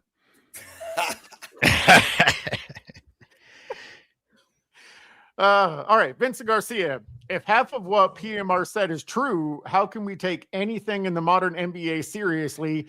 Can't do anything that might hurt your social credit score. Well, way to cut. I mean, Way to cut right to the bone. I mean, we shouldn't, and we're just trying to enjoy something that we used to. And look, we're attached to it. You don't just separate yourself over fucking night to something that was this important. We can't. No. We can't take it seriously. We just want to still enjoy the game we used to love. And I think that's that's an excellent point, AOH, because that's something that fanboys just don't understand. We loved and still love this game. Maybe not in its modern iteration, but I still love basketball at its core. Like, just whatever's happening on the court now isn't real basketball. But this is a part of my entire life. I started watching this game when I was 8 years old, and I watched religiously. And now it's being systematically destroyed before my eyes. I can't just let that happen. I can't sit idly by and be complacent with it. So I may have done it later than all of you guys, but I had to start a channel to speak against it. And no, I can't let it go. Right. I mean, that's a great point, Cyberius. We're fans of the game at the end of the day. That's what we talked about before. I always say the true basketball fans are the ones out here, like I said, holding the standard, because that's what it goes back to. I mean, when we mention the NBA All-Star game, think about the people that get upset when you mention the NBA All-Star game. Those are true basketball fans. They're the ones that are genuinely upset about how the NBA All-Star game has turned, right? How it's, become what it's become, an absolute joke. So again, when we talk about, having respect for the sport and rooting for the sport, you want to see the sport do good. These guys, I mean, they said something as simple as the All-Star game. They don't take it serious. No one thinks it's a big deal anymore, that the All-Star game's a joke. And something like the All-Star game used to matter a lot to the actual fans of that sport. So that's what it's always been about, man. When people talk about, LeBron James not doing the slam dunk contest, and these fans will say, who cares? Like, yeah, you guys don't care because you're not really fans of the sport. You only care what LeBron James does or doesn't do, man. You'll defend it to the end of time. But we talk about the obligation that someone like LeBron James had to the fans, to his own people. You don't care about you guys, but you're out here crying and moaning about us and what we're doing. We're holding the standard here. If the NBA would just do something as simple as turn up the officiating standard to what it was, you don't have to do it to the 60s officiating standard. But if you guys would just hold the damn officiating standard, something so simple, you would think, that's all they got to do. That would make the product a lot better. And not for nothing, this series of complaints, guys like myself, Robin, AOH, Cyberius, we've been saying this for the last 10 to 12 years. The consistent complaint about the All-Star game and the lack of defense. We've been talking about this for a very long time, and you can clearly go through the internet and point out exactly where these things started to fall apart, and you see what the product looks like now. So, the burden of evidence really isn't on us because it's actually happening in real time, but for whatever reason, people are ignoring it. What's been happening simultaneously? Player empowerment. So for everyone who wants to do the sob story that these guys deserved more money and they were being abused, nothing's improved except for a few individuals who probably are the last people that you want to have that much money at their fingertips, have even more money at their fingertips while the game itself continues to suffer and most of the other players in the league suffer. So don't talk about player empowerment.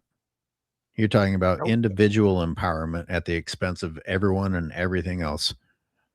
For sure. Like, I'll give you a perfect example in the chat here. I saw a comment from Basketball Sports Energy. This person says, the All-Star game was fine last year. And what's funny about that comment is when they use a word like fine. And when they say it was fine last year, yeah, you're talking about, yeah, it's fine. When we talked about the All-Star game back in the day, we were like, yo, man, the All-Star game was crazy. Yo, the All-Star game was way more than fine. But what are you comparing it to? You're comparing it to the All-Star games over the last, 5-6 years? Yeah, anything is fine compared to what we've been seeing over the last 5 or 6 seasons. And that's what we're talking about. So you guys really don't understand what we mean when we're talking about a lot of this What stuff. does fine right? even mean? What a fucking non-committal, worthless, soft statement. Fine. Fine is going to 8 straight conference finals AOH. That's what fine is. Fine is almost winning. Fine. It's fine. It was fine. Stop shouting good out enough. these non. It was fine. They had to come with all these gimmicks, but it was fine. Right? Doesn't make any sense. This is what I'm talking about. No one's trashing the league. What we're talking about is, again, how you guys and a lot of the people in the media are trying to portray and promote the league right now versus the past eras. When you say these guys are bigger, stronger, faster, we see that they're clearly not. When you say these guys and you promote them as being more skilled, and you say the guys back in the day couldn't dribble, they couldn't shoot, and we know that they could, we also talk about the standard of officiating is much different. Now, you can't deny that. So we've often said, what would those players look like if they were allowed the freedom of a lot of the players today? You think, I've always talked about, you tell me Dominique Wilkins is not going to be even that much more dynamic when he can take a gather step when he's flying down the freaking break? I mean, he's been thrown all over the goddamn place, way more than he already was. Right. Or the freedom of movement, how much space he would have. Right. Exactly. I mean, think about Reggie Miller. Like, if Reggie Miller didn't have to worry about someone landing underneath his space, hey, you got to give Reggie Miller landing space out here when he's coming off a billion screens, a million miles an hour. Imagine if Reggie Miller had that kind of freedom. Hey, man, you got to back up. You got to give him space to land his feet. Reggie Miller would be, even more lethal if all these guys had those kinds of advantages. Absolutely. Yeah, you're talking about, you hinted at a mental fortitude that isn't even considered today. These guys had to perform while actually having somewhere in the back of their mind that they were about to get hurt. And the word fine, even the word fine at its best means hardly anything. That's your best fucking compliment. Mary Lewis. Wait, Anthony Edwards is worried about hurting his hand on the rim. He's not worried about getting clotheslined or being hurt out there from trying to dunk on somebody who's going to challenge you. He's worried about getting his hand hurt on the rim. You reminded me to call out Speam for always bringing up Anthony Edwards. What the fuck do you think is so charismatic about Anthony Edwards? I need to bring him up as a charismatic person. You keep saying that he should be pushed as the face of the league. I do. At least it looks like he's having fun. Like, at least it looks like he enjoys playing basketball and wants to kind of win. Did you hear what Robin just said? He's complaining about what it feels like to dunk. But it's slim pickings. I'm enjoying the game while I complain about the game. It's slim pickings. It's slim. I mean, it's either him or SGA, and I can't deal with him getting pushed over. Oh, I got him into the conversation. By a chalk outline. Shout out to Mary Lewis. Mary Lewis, what do you think about the baggy clothes versus the painted on clothes? All right, I'm gonna get on to these supers because I'm gonna slap someone. Medved Ted says ring chasing, super team assembling journeyman. LeBron will never reach MJ or Kobe level. I mean, ever. And the fact that they keep trying to push that narrative is just fucking crazy. Basketball show coming through. I lived in Poland in the 90s. What was getting up at 4 a.m. to watch games, to watch live games. Crazy. Friends were staying over. Not everyone had live games then. Thank you, basketball show. I almost wish that technology hadn't changed and you were still in Poland to see how much effort people would put in to watch today's game compared to back then. I mean, only for that reason. I don't wish you to be, anywhere that you don't want to be for any other reason. But what an interesting comment. Thank you, B-Baller Show. Yeah, that's a great comment for real. Thank you for adding to the live. with that comment. And I've heard similar stories from people who have been subscribed to my channel, and I know a lot of you guys have probably heard similar stories also from people from other countries that had to do all these kinds of things just to see a Michael Jordan game or just to see a game back then. I mean, like I said, and I think what the basketball show is talking about, or is referring to, when we talk about just being fans of basketball and how much we love basketball. I tell you guys right now, a lot of us still play basketball, except myself included, and a lot of times, when you're playing basketball now, you're playing just to play because you just love to play the game, and we talk in question a lot of times, would these guys really be playing, or would they still be playing the game if they weren't paid to play? A lot of these guys don't seem like they love the game like that. They're not willing to want to go out there and lay it on the line. That's why they're going to load manage, and they're going to, lollygag on the basketball court. And a lot of these things, they'll get fans ejected. I mean, that wasn't even a possibility back in the day. Now it's like a common theme now. Hey, man, watch what you say to these guys, because security will come after you. All these guys got to do now is look at you. If someone even thinks you said something now, they're on top of you now. And they act as if guys weren't getting heckled back in the day. Like, everyone just sat at the games and didn't say nothing. Like, it's crazy right now. Before we move on from the basketball show, 1 or 2 episodes ago, we were debating the corruptibility of Shaquille O'Neal, and it included the B-Ballers show, and we were hoping that you could join in. So do you have any counter thoughts or additional thoughts to that? Also, you can always email me or the real Cyberius, angryoldhoops@gmail.com, if you want to get a invitation in the future to be able to chime in. Absolutely. Yeah, we'd love to have you on. Yeah, word, for real, man. Like I said, man, shout out to the basketball show again for rolling with us. He's been in the chat for a minute. Like I said, you guys know his channel. I mean, if you don't know, then you're late. But he got a lot of good content over there, so you guys definitely check his stuff out. Absolutely. All right, Wolfio. WNBA and NBA refs should swap out for a season. I would love to see that, actually. Oh. That would be interesting. I got to take your word for it, because I will not watch it. No. All right, Carl Harvey coming through yet again. Thank you, sir. The LeBron has 4 Hall of Fame careers is to combat the Kobe has 2 Hall of Fame careers. It's been said on video that you could retire 8 or 24. That is done to outdo that notion. Again, just absolute fucking nonsense. Just the things we have to debate. God damn. The dude ran every single time he left somewhere. He ran every single goddamn time. Running once is enough to remove you from a Hall of Fame career conversation. Yep. He's run every time. I mean, running. God damn it, people. We're celebrating someone who runs. Yep. Do I have to say anything else? For it. I want to fucking slap these goddamn people in the face. Did Colin Cowherd say this? They all say the same thing, so I'm sure they've all said it by now. They all say the same thing, so it doesn't really matter. All right, Earn Your O2. Just in case anybody forgot, that's my brother. I'm sure all of the different kids' moms Edwards has could explain why they think he's charismatic. Wow. Wow. Things you can see on the basketball court or in an interview. Yo, shout out to Earn Your Row for coming through. That's actually pretty funny when you think about someone like, I mean, listen, Anthony Edwards he has this season coming up for him. This is a big season for him, man. These are the expectations. You and LaMelo Ball, you guys got to stop being and acting like a bunch of goofs. You guys got to come out here and show some maturity. This is the season for Anthony Edwards. He got to show something, man. Oh boy. Bunch of goofs. Robin, there's like 8 t-shirts that we need to make for you, bro. Who's being projected as the leader? Is LaMelo supposed to inspire Ant, or is Ant supposed to inspire LaMelo?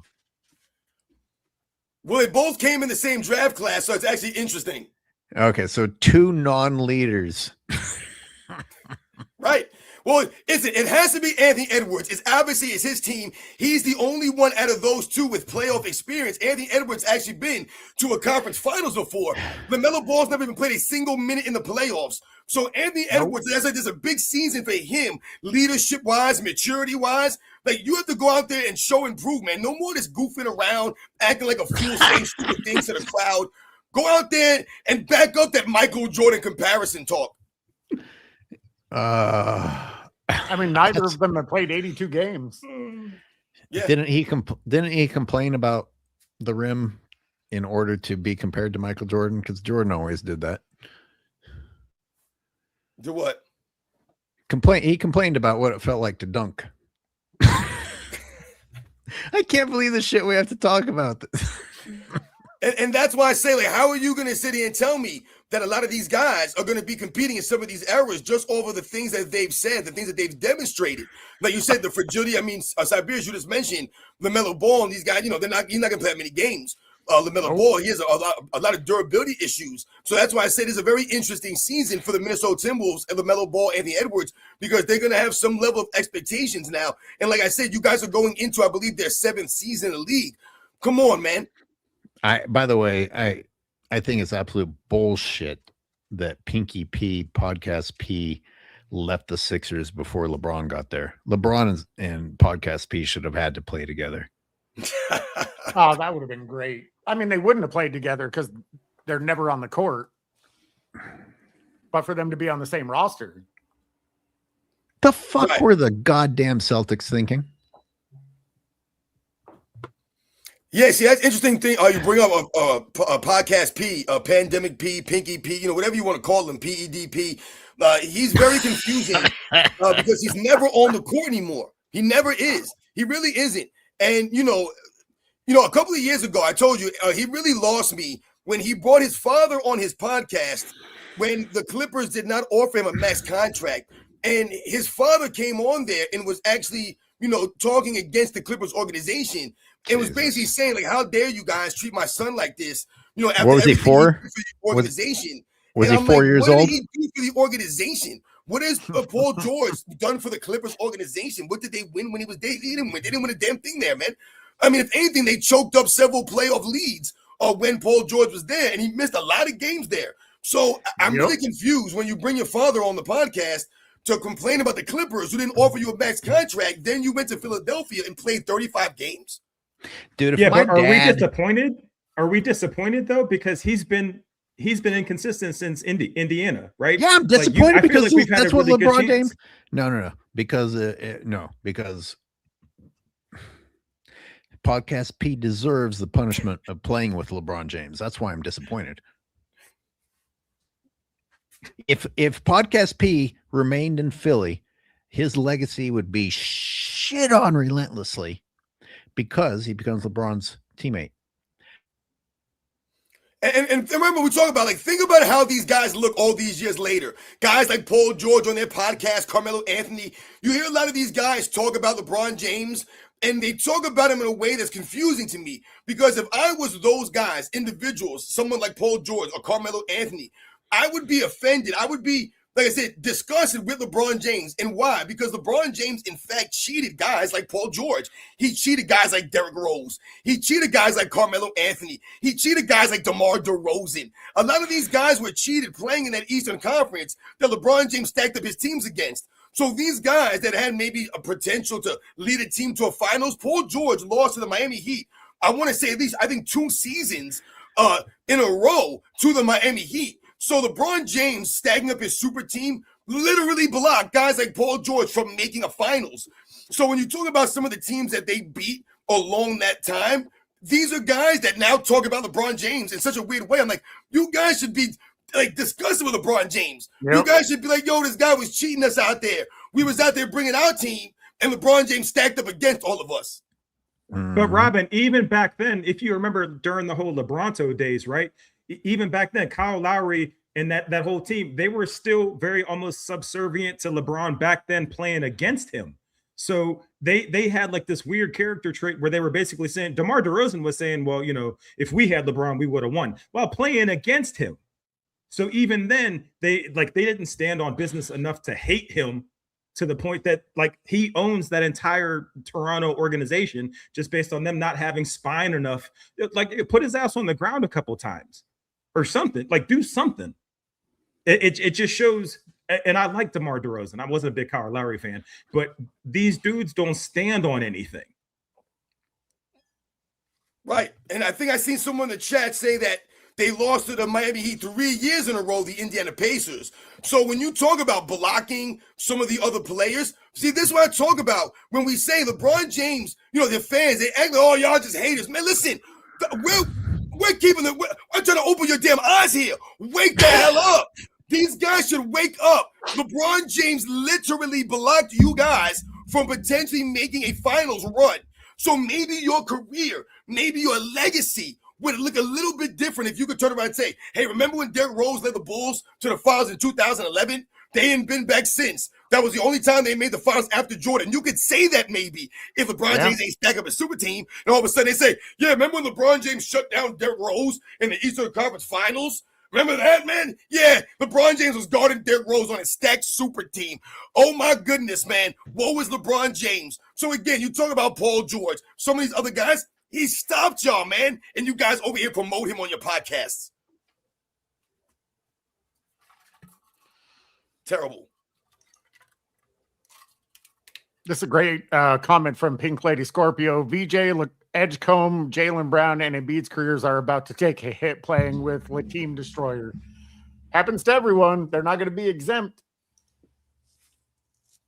Absolutely, man. They're going to take all. Listen, if the Philadelphia Sixers don't at least make the finals this season, they're going to blame everybody but LeBron James.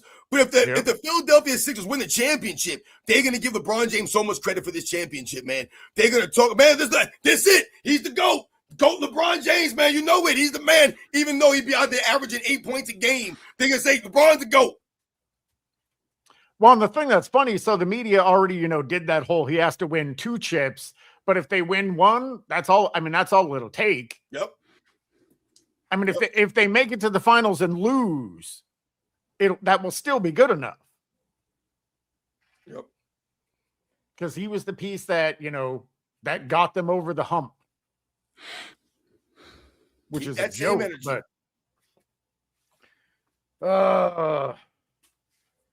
I mean, I don't have anything. Oh, actually, if you guys are still down, I was going to say I am, but we haven't touched Uncut's video about exposing LeBron's fake stats or the fake stats of just the modern NBA.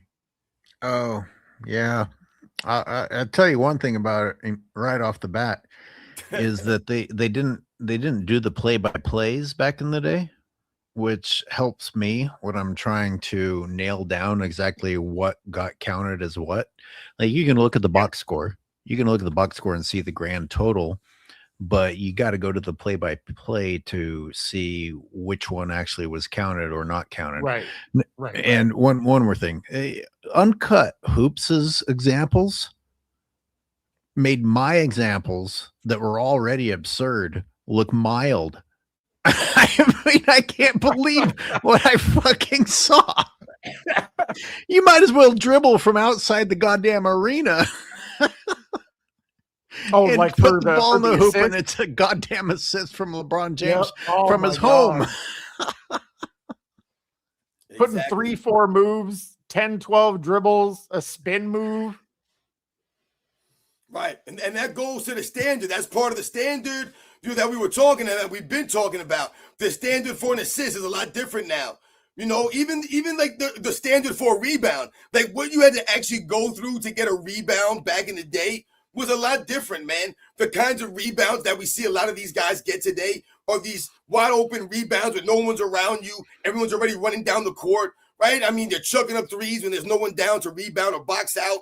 So a lot of flat-footed rebounds, standing around rebounds. So the standard for all this stuff has changed. Obviously the assists are egregious and it's people making their own play off of a pass, but the rebounds, just the fact that they're so uncontested. Yep. That even when there are other guys, one guy jumps.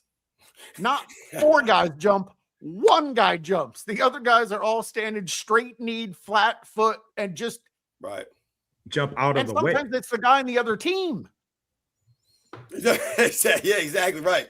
Yep. Yeah, that's the truth right there. And when you say that, when you see some of these videos, some of these assists are egregious.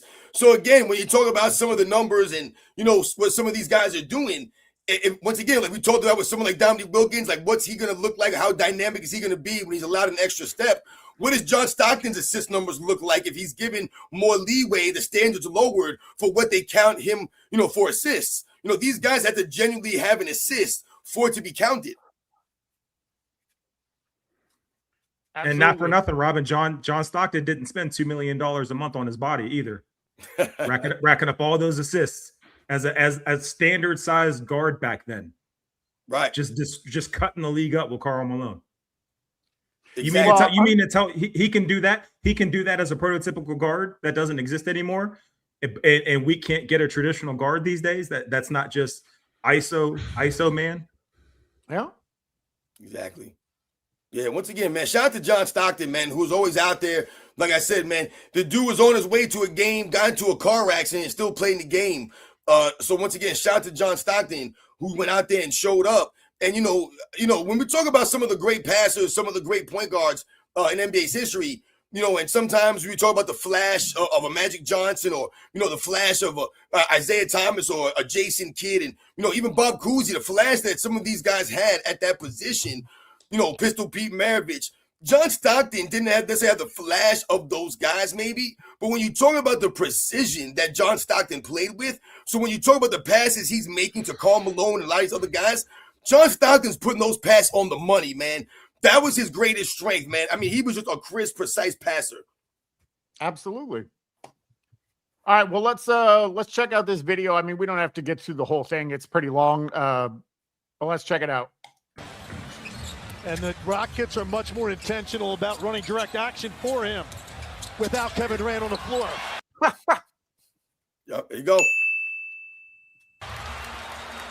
It's just a matter of time before Thompson's going to become an all-star. Kennard finds some room, knocks down another. At 41 years, 109 days old, the oldest guy ever with 10 assists in an entire game, much less a half. It's all a fugazi. You know what a fugazi is? Fugazi. It's a fake. When looking at basketball discourse in 2026, stats, numbers, events, analytics play a big part in how fans talk about basketball, discuss players, as well as teams. And looking at one stat requires a ton of context. That is an assist. Assists back in the 50s, 60s, what was deemed an assist was very, very strict. I'm talking it's a pass, shot, an immediate shot. Take a dribble, it's not an assist. Today, that seems crazy. When the pre-merger NBA, that was routinely what an assist was for Jerry West, Sam Jones, and the great guards of that time period. Now, looking at today's video, while I'm talking assist, I mean, Christ, you could give the referee who threw the ball up at the tip-off an assist at this point. I like that. Do you want it to go longer specifically? Because I just feel like we've got more than enough ammo already, but we can. I mean, no, that pretty much says it all right there. You know what? Let me add to that. The fact that there are many, many, many more examples to go with that already goddamn completely absurd example. Hey, what else do we need to say, people? What back that graphic up that they showed with Trae Young and Oscar Robertson. Can you back that up a second, real Cyberius? Yeah. Oh, red-faced bastard. Right. So when you look at this graphic and they have Trae Young and Oscar Robertson here, fewest games to 7,000 points and 2,500 assists in NBA's history. Oscar Robertson, 247 games. Trae Young, 278 games. And then you think about, again, how they're counting assists now. This is what we're talking about. This is why it's important for us to educate and set the record straight on how they track assists, right? And how these guys came up with these final total stats. That's why you have to question a lot of these things and how, these guys are going to end up on these all-time lists, blowing past some of these other guys' numbers. And Shout out. Oh, yeah, man, Trae Young's way better than Oscar Robertson. Look how many assists he got, or look how many points he scored, or this guy's better than this guy because he won an MVP and this guy didn't. It's laughable stuff to me. Shout out to Sports and Fitness Rants for queuing in on the fine details between the details, because this is just a screen grab from a well done video by Uncut Hoops, and yet you could blow past it because of all the other content in the video, and yet this by itself is very worthy of attention. Absolutely, it speaks volumes. Thanks for being here, Speam. Without context, it's more impressive than it actually is. Think about if you they have him side by side with Oscar Robertson, and I'm not trying to tear down Trae Young, man. He's a good player, Trae Young, man. But when you put him side by side, remember this is from a couple of seasons ago. When you put it side by side with Oscar Robertson, and you make this thing talk about in great company, and then you think about has Trae Young ever been on the level of Oscar Robertson? He was never on the level. When Oscar Robertson first came in the league, man, he's an MVP candidate. You know what I'm saying? He's like one of the best players in the league immediately, man. Trae Young has never been on Oscar Robertson level, man. But now you make this assertion because of the number of points and assists that he have gotten, maybe in a relative amount of games. We're forced to talk about Trae Young. Why are we talking about Trae Young? Pink Lady nailed it. You can't say we talk about LeBron only.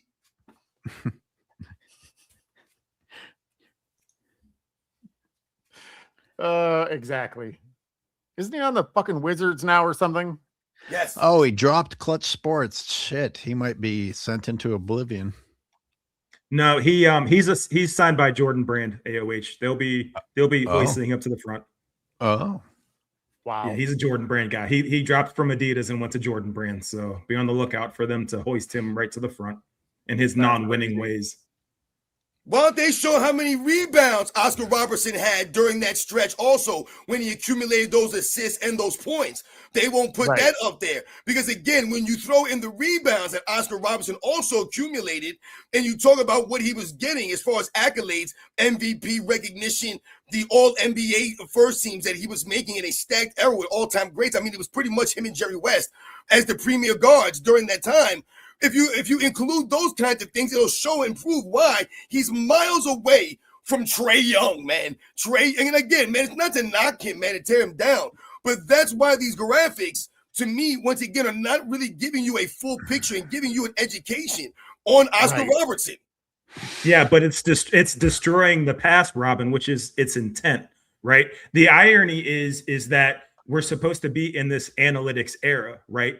But this is what you see. You actually have to delve into it, per your point, to see no, these numbers don't add up unless you give them the actual context. But those are the times we live in.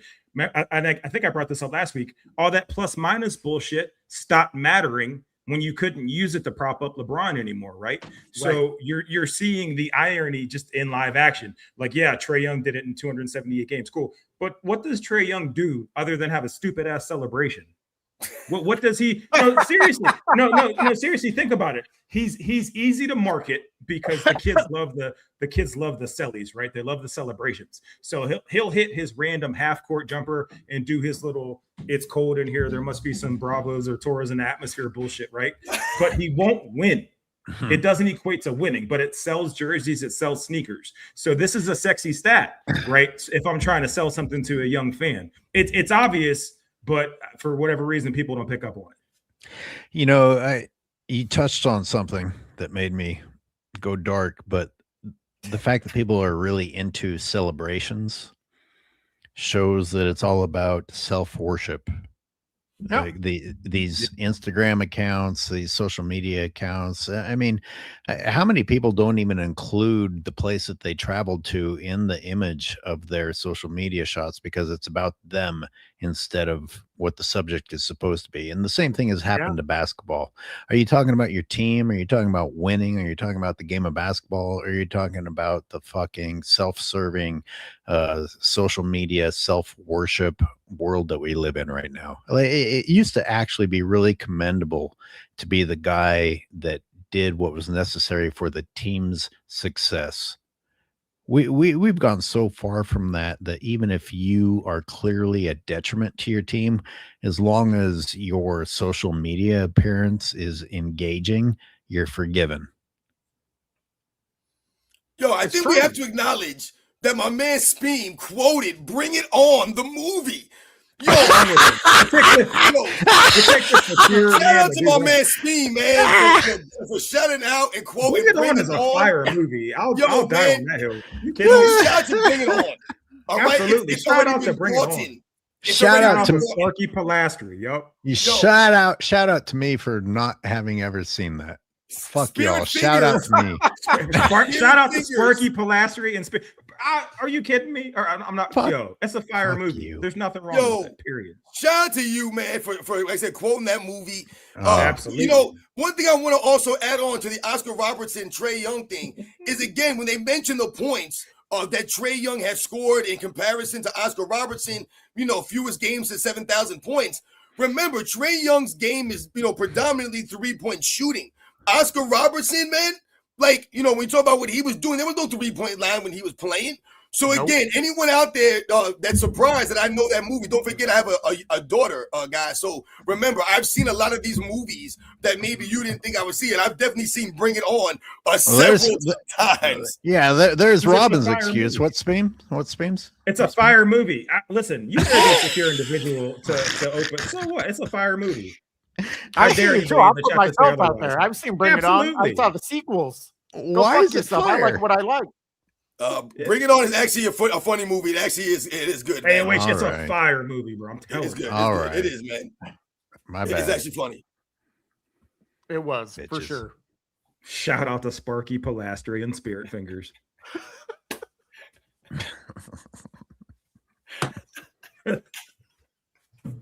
Oh, I don't know. It might be time to wrap it up here. If this is what I mean, we were talking about Jerry curls earlier. What are you talking about? Yeah, I get the shit for talking about Bring It On. You guys were talking about Jerry curls an hour and a half. Well, that came from at least Jerry curls. Somebody paid. Somebody paid for us to talk about Jerry curls. I was gonna say we didn't just randomly bring it up. All right. Yeah, shout out to Jerry Curl. Shout out to Soul Glow. Like I said, man, shout out to all the S-Curl people. Shout out to Murray's hair pomade. Shout out to 360 Sporting Waves. The Black Can. Once again, just shout out to everybody out there, man. A Royal Crown hair product. Shout out to everybody out there that use this stuff. The do-rags that we rock. Anyone that got waves. Waves was a big deal for a lot of us out there. Back when I had hair, I used to always try to get the waves. When you were in the military, you couldn't have long hair. Your hair couldn't be that long. So the waves was very important when you kept your hair short. So once again, shout out to everybody out there, man. They used to rock all the hair products from back in the day, man, with the brush, always brushing. This is actually a facial mask. I'm not doing red face. This is I'm cleaning my pores. I'm just saying, man. I remember I used to go to the club, man, my boys, man, back when I lived in Virginia. I was in the military. Once again, I used to go to some of these clubs, man, and you used to wait for the last minute to take that do-rag off, man. You wait for the last minute, man. You be in the parking lot pimping. You be pre-gaming, waiting to go in the club, man. And you be in the apartment. You wait to take that do-rag off to the last minute so that them waves was just right. They was just holding down. You made sure all that stuff was just tight, man. True that. You know what I'm doing. You know what I'm saying? Anyway, has no idea what the hell you're talking about. You used to go down to all them spots down there in Virginia Beach. Beach. He's Googling this shit. Everything you said, he's Googling as we speak, Robin. Dude, I had curlier hair. I had curlier hair than you, Speam. No, no, you didn't. I had hair. Let's stop at that. I had hair. We can do that. I got pictures of that. I'm sure everyone wants to see that. People in the comments, they know the deal, man. They know what I'm talking about. They was doing the same thing, using the same products, man. I told you, man, we was in there deep, man. I'm talking about you put in the finger, man. You was on that joint, you had it in there, and you be brushing that joint, and you put the thing on tight, man. We was ready to go. Or you went the other way. You went and got that activator, right? You went and got that activator, so you got that nice little curl. You know what I'm saying? I told you, I'm half white, so I used to have the little nice curl. I would throw the little gel in the hair, man, with the curl, man. What the fuck is happening? Oh, Robin, you're halfway too. Oh, that's why we're here. So we're one black person, bro. All right, it makes sense now. I get it. Okay. Oh boy. So that's why we're here. All right.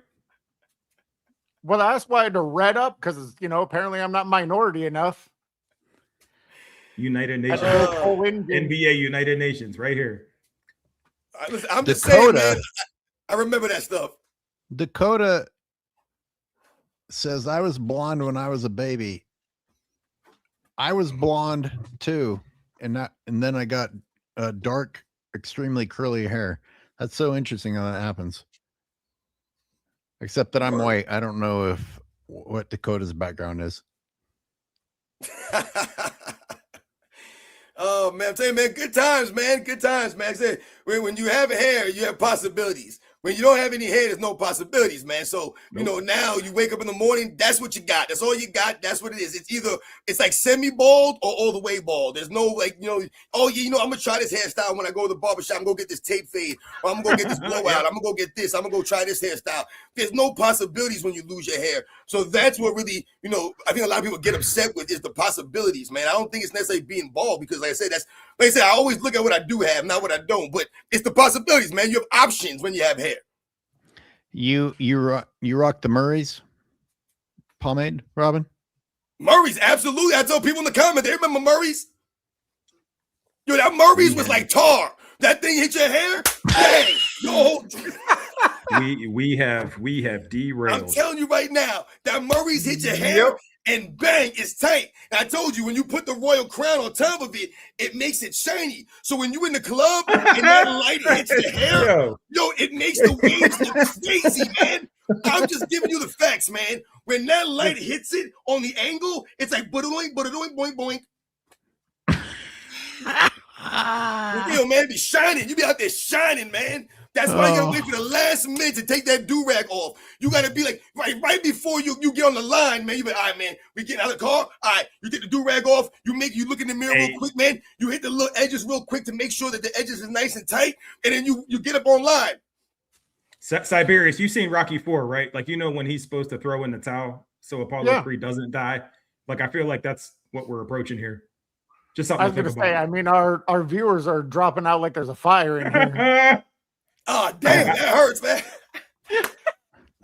That's amazing. A That's basketball. because they thought we was wrapping it up and we kept on talking, about random stuff. Shine on, you crazy diamond. One good comment out of all of this fucking nonsense. Pink Floyd.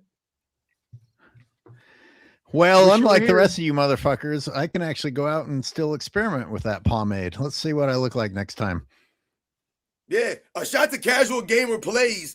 Says shout out to Robin for rocking that Murray's pomade. I'm telling you guys right now, the pomade. I told you, remember, don't forget Sporting Waves. There was Sporting Waves. There was the black one and the gold one. I used to always get the black Sporting Waves, 360 waves. Okay. I had my scalp peeled back off of my skull twice, and I still have the most hair in this panel.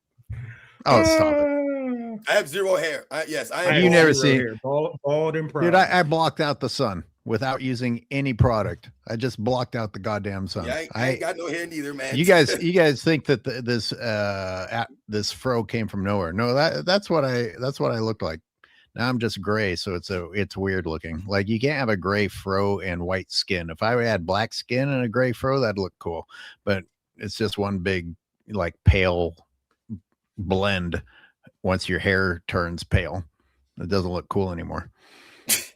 I'll post a picture on my channel of my hair only grew up. It was so thick and dense that it only grow up. That's why I have to shave it like this, because it's just unmanageable. Like, well, who do you attribute that to? That's not Native American or Mexican. Sure it is. What? My dad was the same way. My grandpa was 100 years old when he passed away, still had a full head of hair. Yep. Yeah, but not like not fro. How did it go upward? Thick, dense. I'll post a picture. I'll bring a picture for next live and show it to you guys, because it's crazy. Right. It's not curly at all. It's straight. Oh, it just stands up. Oh, because it's so damn thick. Like Doc Brown in Back to the Future. Yeah. You know, I want to say one more thing while before we leave about the do-rags. Once again, there were so many different ways, not only different products for you to put in your hair, different ways for you to style it, but there were so many different ways for you to tie the do-rag, man. And I remember there were so many different styles of do-rags. There were multicolored ones. There were ones that were, just solid colors, right? I mean, there were all different kinds of do-rags, but there were also many different ways for you to tie your do-rag. All right. So again, man, a shout out to the do-rag wearers or anyone that used to wear do-rags, or some of the young people out there that still doing it. If you still have hair and you do it for the waist, that's why a lot of us laugh at LeBron James, man, because you'll watch him in the post game in the locker room and he's wearing do-rags. He's brushing his hair really hard with that brush. And you're like, dude, what are you brushing? Because we all been there. We all were there, man. We used that brush. We used the do-rags. We used the hair product when we had hair, to brush, when we had hair to use product on. And the do-rags had so many different ways that you could do it, man. So again, man, once again, okay, you guys out there, thank you very much again, man. No, serious question. So what is he trying to do? I mean, is he trying to pretend he's part of something by doing something that he doesn't need to do? I seriously don't understand. How do you comb a bald head? That's gotta hurt. No, honest to God, what's he trying to accomplish? Is that supposed to be a cultural or a community thing? You don't have anything on that goddamn scalp. I think it's denial. I don't think he's willing to. I mean, that's denial beyond. You don't have people CG on your hair. I'm telling you guys, that's why we laugh, man. When people say, "Oh, y'all just hating," why are you guys talking about? It's just funny because again, why? There's no guys. I haven't brushed my head in years, man. What am I brushing? Yeah, how's it hating? Brush. If I walked outside the bathroom tomorrow morning and I was brushing my head, my wife would look at me like, "What the hell are you doing, you idiot? What are you brushing here?" I know we're in the weeds here, but I just if there are any LeBron fans in there, explain to me what is good about brushing a bald head or wearing a do-rag over a bald head. I don't know. Tell me one redeeming quality about pretending something's happening that isn't happening. I don't know. I mean, they pretend he's great. Yep. Well, yeah, but now you're talking about basketball again. I want to act like a LeBron fan or ESPN, as we've done for the last half hour of this show. I think we may be onto something here, guys. Let's just talk about absolute, complete, total nonsense, and we'll be on the level of ESPN. Right. I mean, Speam, I saw you posted something about that they put fake hair on LeBron James for that movie. And you're absolutely right. They be CGIing on hair for this dude. I mean, it's laughable stuff, man. No. I got a better one. The fucking shop where he pretends to go get his haircut. They put fucking prop hair on the barbershop bib that you put over them. It's like his head's fucking empty, and yet they got this big old clump of dark, thick hair on top of the fucking haircut napkin.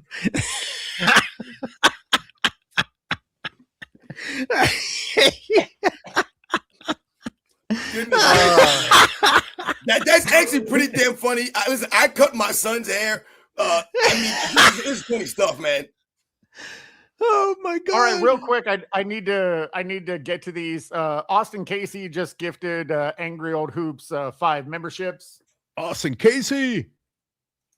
Let's see. Casual gameplay is LeBron at his post-game interviews in the locker room, brushing bald flakes all over the mic. It's so weird. I'm just confused at a core Jeremy level. Jones, shout out to Afro and Ultra Sheen. Afro, yo, once again, no love that ain't to nothing but ultra. That's no, it's natural juices and berries. Damn, boy, what you all putting right? there? Well, I'm gonna jump off this sinking ship.